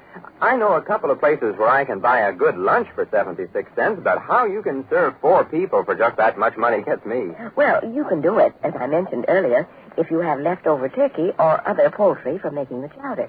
If you buy meat, especially for this purpose, you would have to add that to the cost of the meal. Oh, I see. So we start with big bowls of turkey chowder. Sure, but that's just a starter, just something to whet your appetite. That's what you think. Wait till you taste this turkey chowder. It's made with turkey, rice, onion, milk, and seasonings. And even if you didn't have anything more than a big bowl of the chowder, you'd feel well fed. Okay, I'm a reasonable guy. As a matter of fact, I always say on a day like this, give me a good big bowl of homemade soup, and that's all I want. And then I keep looking around for something else. You know, a dessert maybe, or a salad, or something. Well, then, do you think you could, with a clear conscience, put your official okay on a meal like this? Big bowls of turkey chowder, toasted cheese sandwiches, and a combination orange and grapefruit salad with whipped cranberry dressing and hot tea or coffee. Oh, now you're talking. And if you'll just tell me how to make that turkey chowder and the whipped cranberry dressing, I'll do the fixing myself, because I'm a whiz at making toasted cheese sandwiches, and I can brew the best cup of coffee you ever tasted. Well, you'll be getting the turkey chowder recipe in just a minute, and the recipe for whipped cranberry dressing is in our brand new book called Holiday Recipes. And I'd like to say right here that this collection of holiday recipes is one all of you really must send for. It gives directions for making delicious candies, including the smoothest, creamiest fudge imaginable, recipes for easy-to-make drop cookies and other special holiday cookies, for delicious candy stuffing, for dates, prunes, or figs, and dozens of ideas that will help make holiday preparations easier for you. And remember, all you have to do is print your name and address and the title of the book, Holiday Recipes, on a postcard, and send the card to Mary Lee Taylor, care of this station, or to Pet Milk, St. Louis, Zone 1, Missouri. And now it's time to add another Mary Lee Taylor recipe to your collection, the recipe for turkey chowder. Think this piece of paper will be big enough for me to write the recipe on, Mary Lee? Plenty big. It's a short and very easy recipe. Okay, then I'll get going. Mary Lee Taylor's turkey chowder. What comes first? First, cook slowly 1/3 cup finely cut onions. I like any kind of soup as long as it has onion in it. Cook slowly 1/3 cup finely cut onion. Okay. In 2 tablespoons shortening. In 2 tablespoons shortening. Check. Cook the onion in the shortening until it's nice and brown, huh? No, that's just what you don't do. Oh. Cook the onion slowly until it's yellow. But don't cook it longer than that. Oh, all right. Then what? Then add turkey bones. Add turkey bones. Say, are you serious? Do you really use the bones? Absolutely. A man might think that turkey or chicken bones are just tossed out. But every woman knows that it's a good idea to save all the bones and use them for soup, because they give soup or chowder a wonderful flavor. Well, you're never too old to learn, I always say. So I've added the turkey bones. Now what? Also add 3 1/2 cups of water. 3 1/2 cups water. Okay. I'll never question you again, MLT. What else? 1 teaspoon salt. 1 TSP salt. Okay, go ahead. And 1/8 teaspoon pepper. 1/8 teaspoon pepper. Now that's turkey bones, water, salt, and pepper added to those onions that were cooked until yellow. You're wonderful. That's exactly right. Then, bring that mixture to a boil. Bring to a boil. Mm-hmm. And then? Then add 1/3 cup of rice. Add 1/3 cup rice. Just plain, ordinary rice right out of the package? I'll tell you more about the kind of rice to use later. Right now, just let's say it's raw rice that you add to the boiling water. Suits me. What next? Cover and boil slowly 30 minutes or until rice is tender, stirring now and then. Whoa, now, wait a minute. That's a long one. Let's see. Cover and boil slowly. How long? 30 minutes or until rice is tender. 30 minutes or until rice is tender. And what was that about stirring? Just stir now and then. Okay. But there's something... Doesn't this powder have any turkey in it except the flavor you get from the bones? Well, that brings me to the next direction. Remove bones. Not even any bones now. Okay, I'll write it down. Remove bones. Then add 2/3 cup of diced leftover turkey. That's the meat you've cut from the bones before adding the bones to the soup. Well, now I feel better. Add 2/3 cup diced leftover turkey. But there's just one thing more that bothers me. Nick, stir in 1 1/3 cups pet milk. Ah, at last. Stir in 1 1/3 cup pet milk. Now I'm a happy man because pet milk... No, not yet. The final recipe direction is heat thoroughly. Okay. Heat thoroughly. Then ladle it out and bring those steaming bowls of Mary Lee Taylor turkey chowder to the table and watch how everybody in the family goes for this meal in a bowl. And the recipe you've just heard makes enough chowder to serve 4 people generously. Yes, and they'll say it's delicious. And you'll know it's nourishing because that 1 1/3 cups of pet milk puts into the chowder all the goodness and wholesomeness you'd get from 2 2/3 cups of rich whole milk. Why? Because pet is a concentrated milk. Good, sweet, whole milk, concentrated to double richness. And believe me, that double richness of pet milk makes your turkey chowder double good. And now about the rice you use for making turkey chowder. It can be either the white or brown rice or the new converted rice. Converted rice? Yes, that's the creamy-colored kind that cooks white and that's had the B-complex vitamins and minerals ordinarily lost in the processing put back into the rice grain. You know, that's something I'll never understand. Why do they keep taking things out of food and then putting them back in? Wouldn't it be easier to just leave them in the first place? Well, the answer to that question could take hours, Dale. And for people who feel the way you do, there's the brown rice, which has the brown outer coat left on.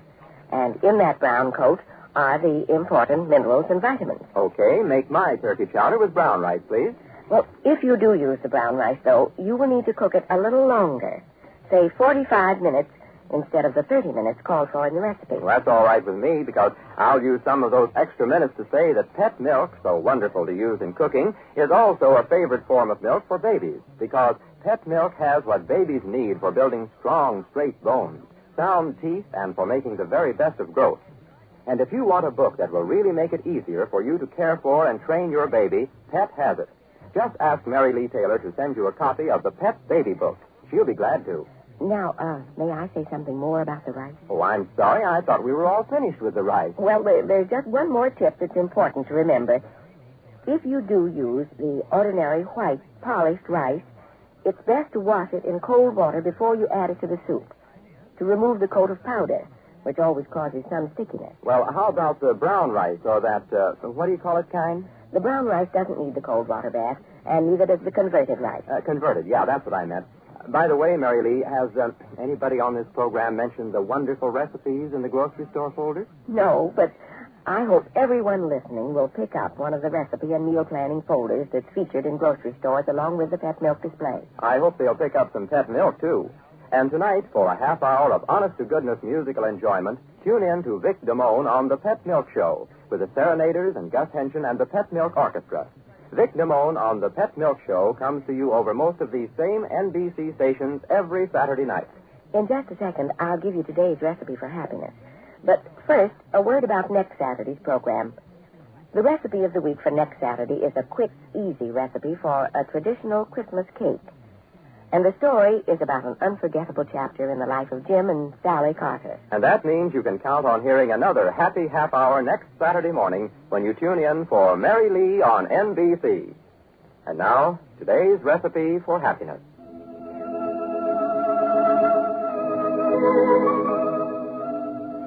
You are today where your thoughts have brought you. You will be tomorrow where your thoughts take you. And now, until next Saturday, this is Mary Lee Taylor saying goodbye and happy homemaking. Goodbye, Mary Lee Taylor, and good luck and good health to all of you from Pet Milk, the first evaporated milk. Today's story was written by Howard Bierman and directed by Al Champ. Del King speaking.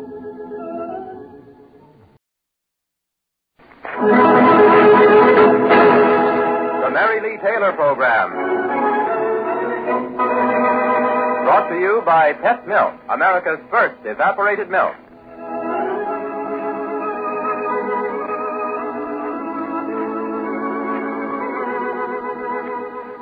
Yes, welcome to the Mary Lee Taylor Program, featuring the story of the week about Mary Lee's young friends, Jim and Sally Carter, and the recipe of the week from Mary Lee Taylor's Friendly Kitchen.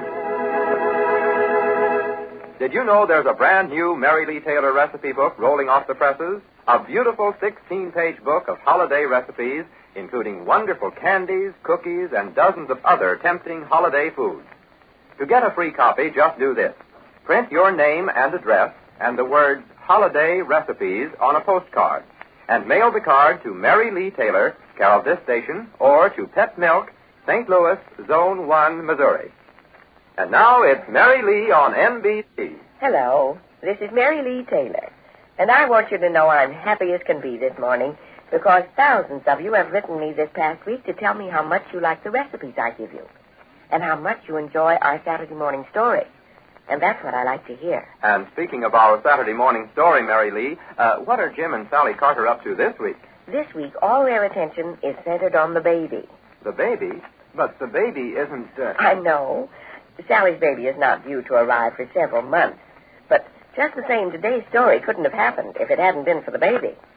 You'll hear all about it. How'd you like a slice of our quick fruitcake, Del? Did you say fruitcake? Mm-hmm. Did you say how'd I like a slice? Mm-hmm. Oh, sure as my name's Del King, I would. Let me at it. Go right ahead, Del. This quick fruitcake is a rich, dark fruitcake that's just about 48 cents a pound, and it will keep perfectly for 3 weeks. This is wonderful, but you're wrong, Mary Lee. This fruitcake won't keep for 3 weeks. Not if anyone finds out it's here. No wonder this is the recipe of the week. It is delicious, isn't it? Mm-hmm. And later, I'll tell you how you can serve this and other tempting food. In fact, everything you'd need to serve at a party at a cost of just about 37 cents a person. So if you're entertaining 6 people, say, it will cost you only about $2.25. Yes, when you use Mary Lee Taylor recipes and Pet Milk, you can always serve your family and your guests extra good food at lower cost. And now, Mary Lee Taylor's story of the week about young wife Sally Carter.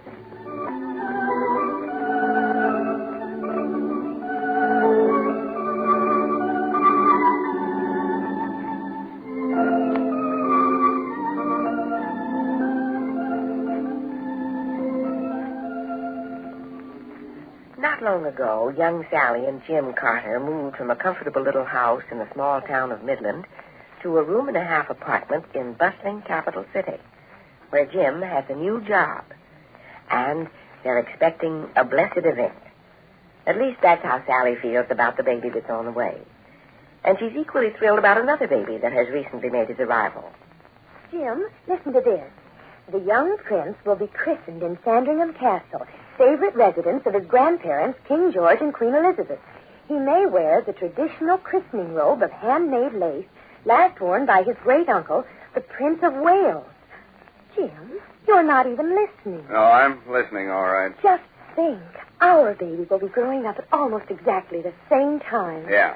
The young Prince of Wales photographed on his polo pony, while the Carter kid will be lucky if he has a pair of roller skates. Oh, Jim, for heaven's sake. The young prince goes to Eton. I think it's Harold, darling. Okay, so it's Harold. Where'll our son be? Jammed into a classroom with 60 other kids. Just like millions of other good, solid American youngsters. And that's all right with me. Well, it's not all right with me. I mean it, Sal.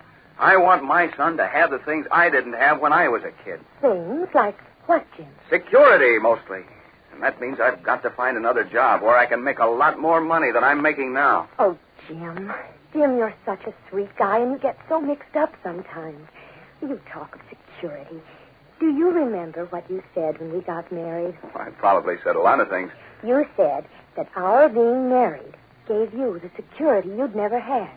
The kind of security that comes from belonging to someone and being loved and wanted and needed. And right now, I couldn't give a child anything more than the bare necessities of life. I tell you, Sal, I've got to find a way to make more money. Lots more, and fast.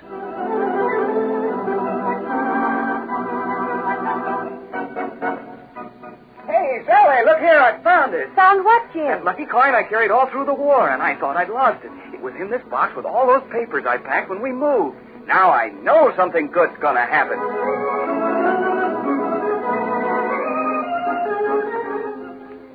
Hiya, honey. Who do you think I bumped into today? Your old friend, Charlie Evans. Charlie Evans? Oh, for goodness sake, I thought he was in California. What's he doing in Capital City? Don't ask me. Apparently he's been all over the map since he left Midland. And apparently he's in the money. That was the only thing Charlie ever thought about, making a lot of money. Well, where in the world did you run into him? I was just going in to lunch, and there he was, driving up in front of the hotel in the swankiest car I ever saw. Was he alone? Well, yeah. Why? Oh, I just wondered if he ever married again.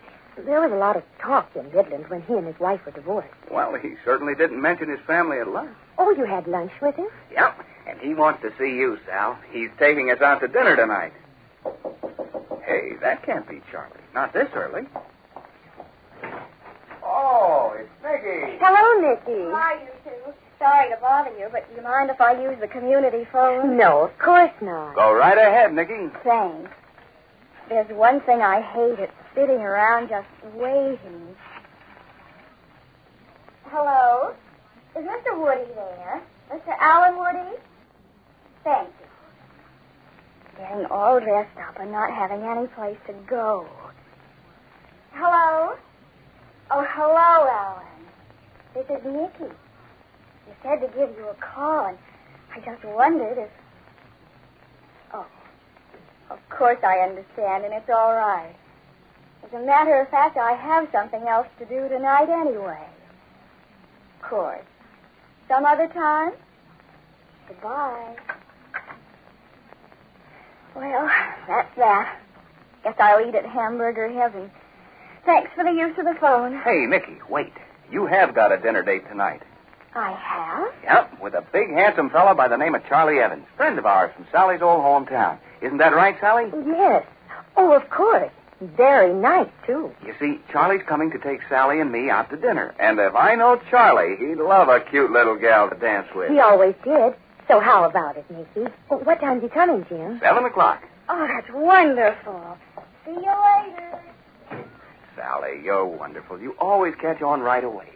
You see, what I really want is to find out how friend Charlie struck it rich, so you can maybe go and do likewise. Baby, I didn't find that lucky piece for nothing. This is it. Oh, good grief. Why'd I have to ask Nicky to come along? He's liable to get so interested in her I won't have 2 words with him. Who, Charlie? Well, unless he's changed a lot, he'll spend the whole evening telling you how he's made his money.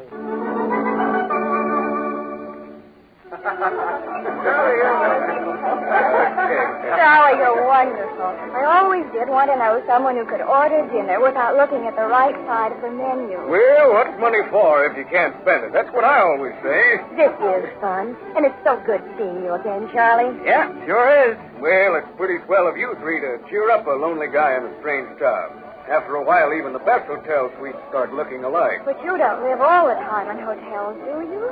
Well, no. I have got a little 15-room place in Miami and a hunting lodge in Minnesota. A 15-room place in Miami, a hunting lodge in Minnesota, and you say you're lonely. Well, sometimes my son spends his vacation with me. How is he, Charlie? My, I haven't seen Ted since he was just a baby.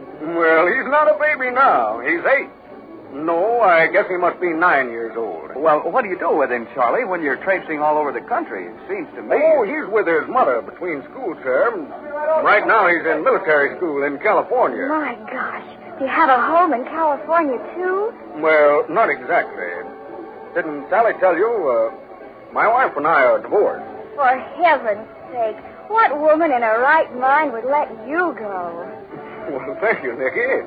It just happened that I was out for the big money, and I had a wife who didn't think money was so important. Well, any woman who can't understand that a man wants to get ahead, make money to give his family the things that maybe he didn't have when he was a kid. Yeah, well, that's what I thought.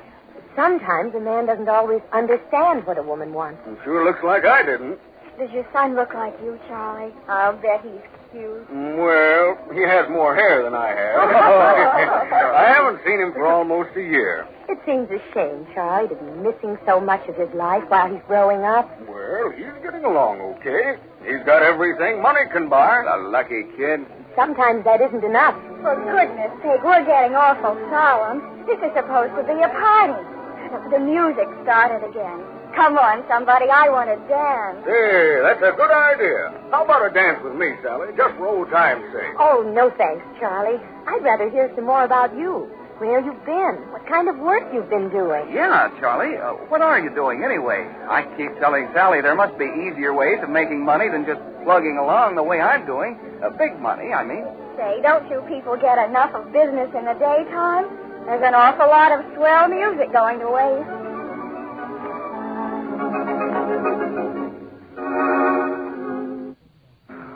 Good to get home. Mm-hmm. But it was kind of fun to see Charlie again. Sally, what did you let me do it for? Do what, Jim? Ask Nicky to go with us. Seems to me you could have done something about it. You knew I wanted to talk business with Charlie. I know, darling, and I asked him to have dinner with us here tomorrow night. You did? Oh, that's swell, honey. I knew I could count on you. Charlie's a funny sort of guy. But do you know what, Jim? He actually asked me if he could be Junior's godfather. Oh, he did he? He probably thinks Junior will need a godfather, him and all his money. No, he won't need a godfather, Jim. He's going to have a father who loves him and understands him. And who's going to give him everything money can buy. If Charlie Evans can do it, so can I. And tomorrow night's the night I find out how he made it so fast and so easy.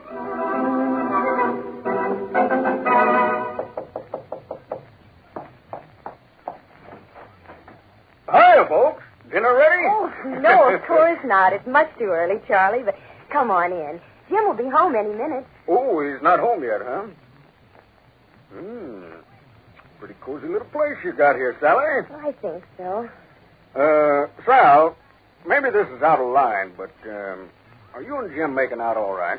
Why, of course, Charlie. What do you mean? Well, the way Jim keeps talking about money and knowing you the way I do, I just wondered. Do you want Jim to make a lot of money? Charlie, maybe you wouldn't understand, but I'd rather have Jim and the baby and me living right here in this little apartment together than live in the biggest house in the world. If Jim had to be so busy making money that he didn't have time to... You mean time to be home with his family? I guess what I mean is that the most important things you can give to a child are things money can't buy. And Jim has so much to give. I know what you mean. I've been thinking lately myself, Sally, about the things I remember best when I was a kid. The scooter Dad and I built together, and the times we went fishing, just the two of us. The way he used to help me with my lessons. And those are the things Jim never had when he was growing up. His father and stepmother moved around from one place to another, but Jim didn't know what it was to have a real home. He had no roots anywhere. Funny, I always thought money could buy anything. Jim thinks so, too, right now. Oh, if I could only make him see. It isn't easy, Sal. I couldn't see it. But gosh, I'd hate to have you two kids make the same mistake I made.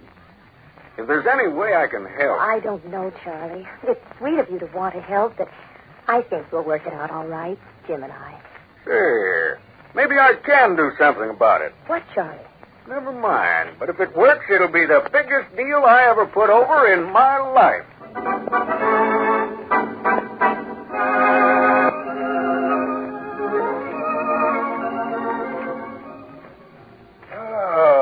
A mighty fine dinner, Sally. I'm glad you enjoyed it, Charlie. Sally's the best cook in the world. Nothing like a good home-cooked meal. I don't get them very often, living in hotels the way I do.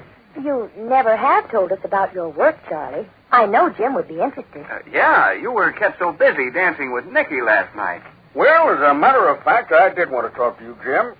I think I can make you a good proposition. You what? See, Sal? What did I tell you about that lucky piece? Well, let's have it, Charlie. Well, this isn't small-time stuff, Jim. You and Sally both have to think it over pretty carefully. Well, Sally's just as anxious for me to make good as I am. Aren't you, honey? Of course I am. That makes it easier, then, because you're going to need to have an understanding wife. What do you mean, Charlie? Come on. What's it all about? What I mean, Sally, is that Jim will be away from home a lot. And you're liable to get pretty lonely. Oh, then this is a traveling job? Jim would love that. Imagine flying to the West Coast, New Orleans, Miami, staying in the best hotel. Hey, wait a minute, baby. Charlie didn't say anything about long trips. I'd probably just be gone a day or two at a time. I wouldn't count on that, Jim. In fact, it's more likely to be a month or two at a time. A month or two? Oh, but how about Sally and the baby? Well, how about them? Lots of women have babies without their husbands being on hand. Of course, Jim, and you've already made the hospital arrangements. There's nothing to worry about. Maybe not, but... You'll probably have to miss out on a lot of your babies growing up, Jim. Birthdays, maybe even Christmases. But what's the difference? You'll be making money. Oh. What do you think, Jim? If Sally doesn't mind you being away so much... Listen, Sally'd get into all kinds of trouble without me around to look after her. Well, I could go back to Midland with Mother and Dad the way Dad wanted me to. You mean give up our own home entirely? And you live with your family while I'm living in nothing but hotel rooms? Well, Jim, wouldn't it be worth it? Not to me, it wouldn't. I was shuttled around pretty much when I was a kid. I've had enough of it. But, Jim, you're not saying you don't want the job, are you? This is the chance you've been waiting for. Better think it over, fella. I'll be here for the rest of the week.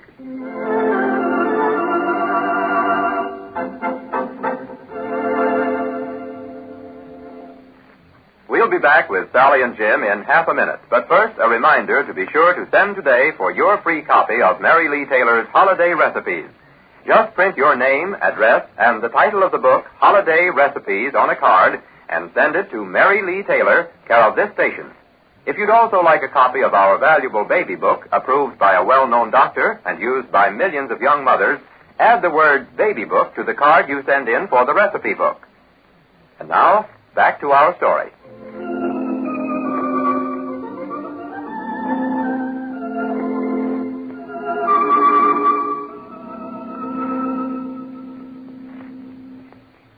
I sort of hated to see Charlie go.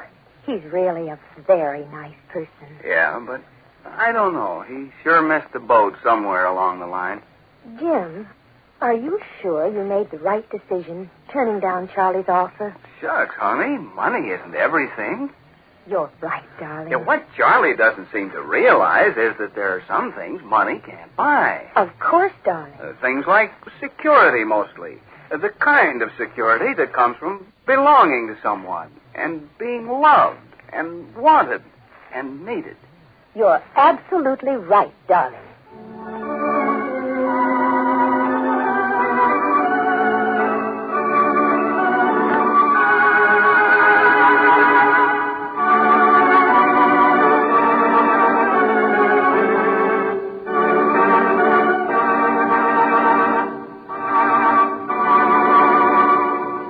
We'll be dropping in on Jim and Sally Carter again next week. But right now, let's go out to Mary Lee Taylor's Friendly Kitchen, where you're always sure to get some good ideas about how you can serve wonderful food and save money on your grocery bill. Yes, and today we're going to plan food for a party.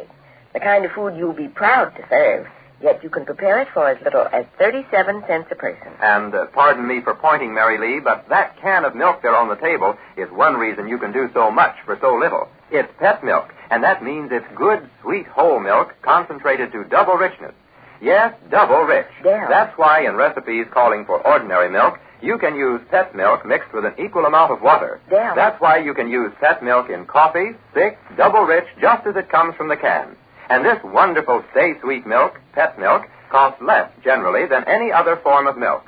Pardon me, Mary Lee. Did you want to say something? Well, I did sort of want to plan Oh, food. sure. Food for a party. What are we going to have? Well, I thought we'd have two kinds of sandwiches. Tiny ones, you know. Not the Dagwood Bumstead kind. Okay. After all, it is a party. What's in the sandwiches? We'll have deviled ham on salty rye bread. Oh, boy. Now, that's where you'll find me, right next to the deviled ham sandwiches. I really go for that salty rye. And we're going to have cheese sandwiches, too. Cream cheese on mincemeat bread. Say, that sounds terrific. It is terrific. And mincemeat bread is one of our holiday recipes in the new book. I bet that'll be a popular one. But about our party... Well, along with the sandwiches, we'll serve celery and carrot sticks. You know, crisp, easy to eat. Listen, anything you dream up is easy to eat. And we'll finish off with quick fruit cake and give the guests their choice of hot chocolate or hot coffee. And right now, I'll bet you want to know how to make Mary Lee Taylor's quick fruit cake. And I'm all ready to give the tested pet recipe if you're ready to write it down. Okay, I'm ready. Quick fruit cake. Mm-hmm. First, take 1/2 pound of vanilla wafers and break them into pieces. Break up 1/2 pound vanilla wafers. Okay, anybody can do that. Then soak the broken pieces in 3/4 cup of pet milk. Soak in 3/4 cup pet, P-E-T, pet milk. Easiest recipe I ever heard of. What's next? Mix 1 tablespoon of flour. Mix 1 tablespoon flour. With what? 1 cup cut up dates. 1 cup cut up dates. Oh, I had a date one time who liked to cut up. Sorry, Mary Lee, sorry. Go ahead, please. 1 cup seedless raisins. 1 cup seedless raisins. Now this begins to sound like old-fashioned fruitcake. Next? And 1 cup broken nuts. 1 cup broken nuts. Okay, that's flour, dates, raisins, and nuts all mixed together. That's right. Then beat together these ingredients. 2 well-beaten eggs. Wait a minute now. Beat together 2 well-beaten eggs. All right, I've got that.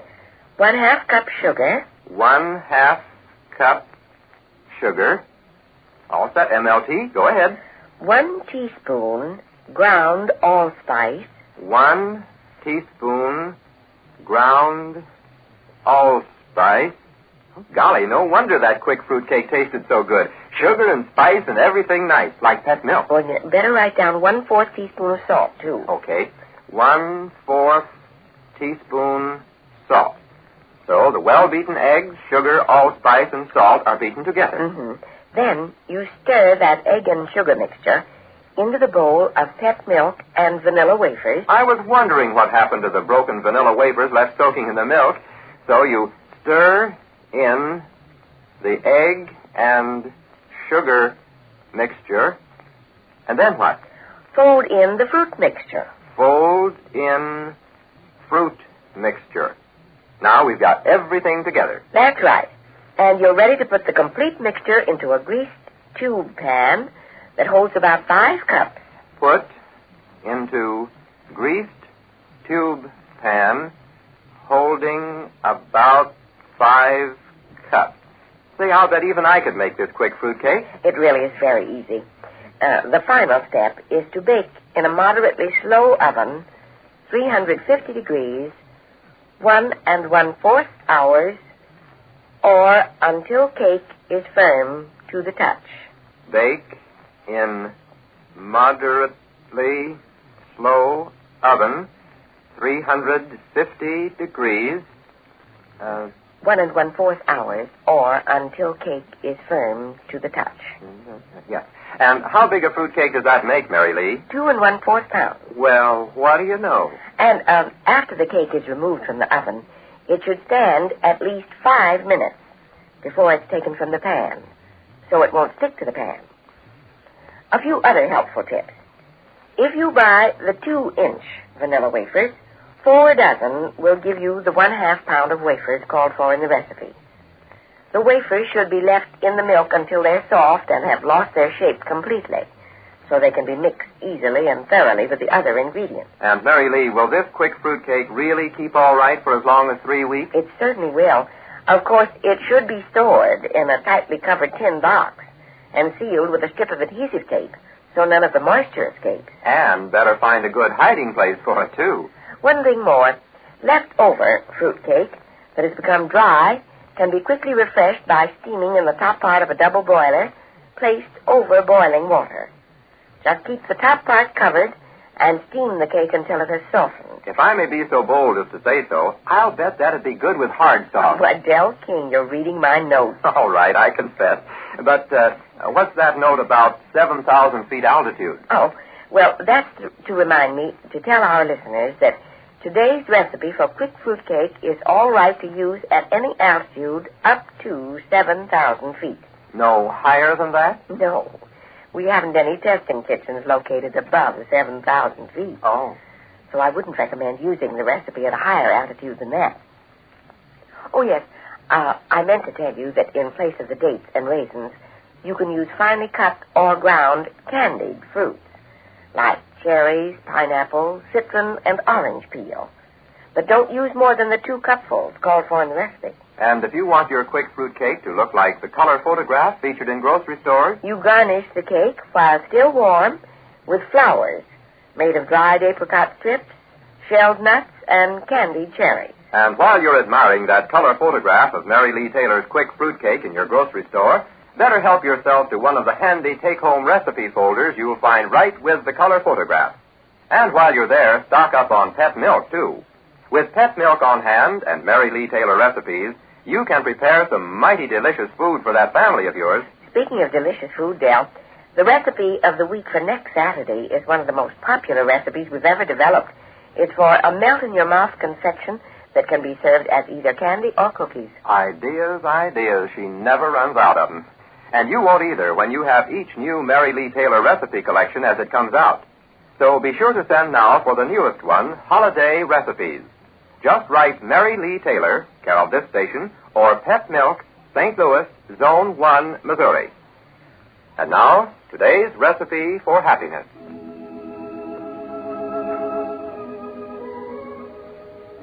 Happiness shared is happiness doubled.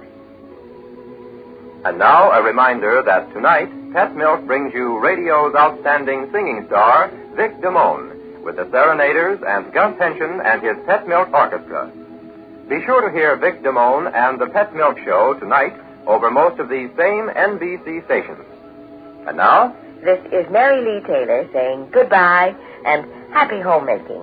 Goodbye, Mary Lee Taylor, and good luck and good health to all of you from Pet Milk, America's first evaporated milk.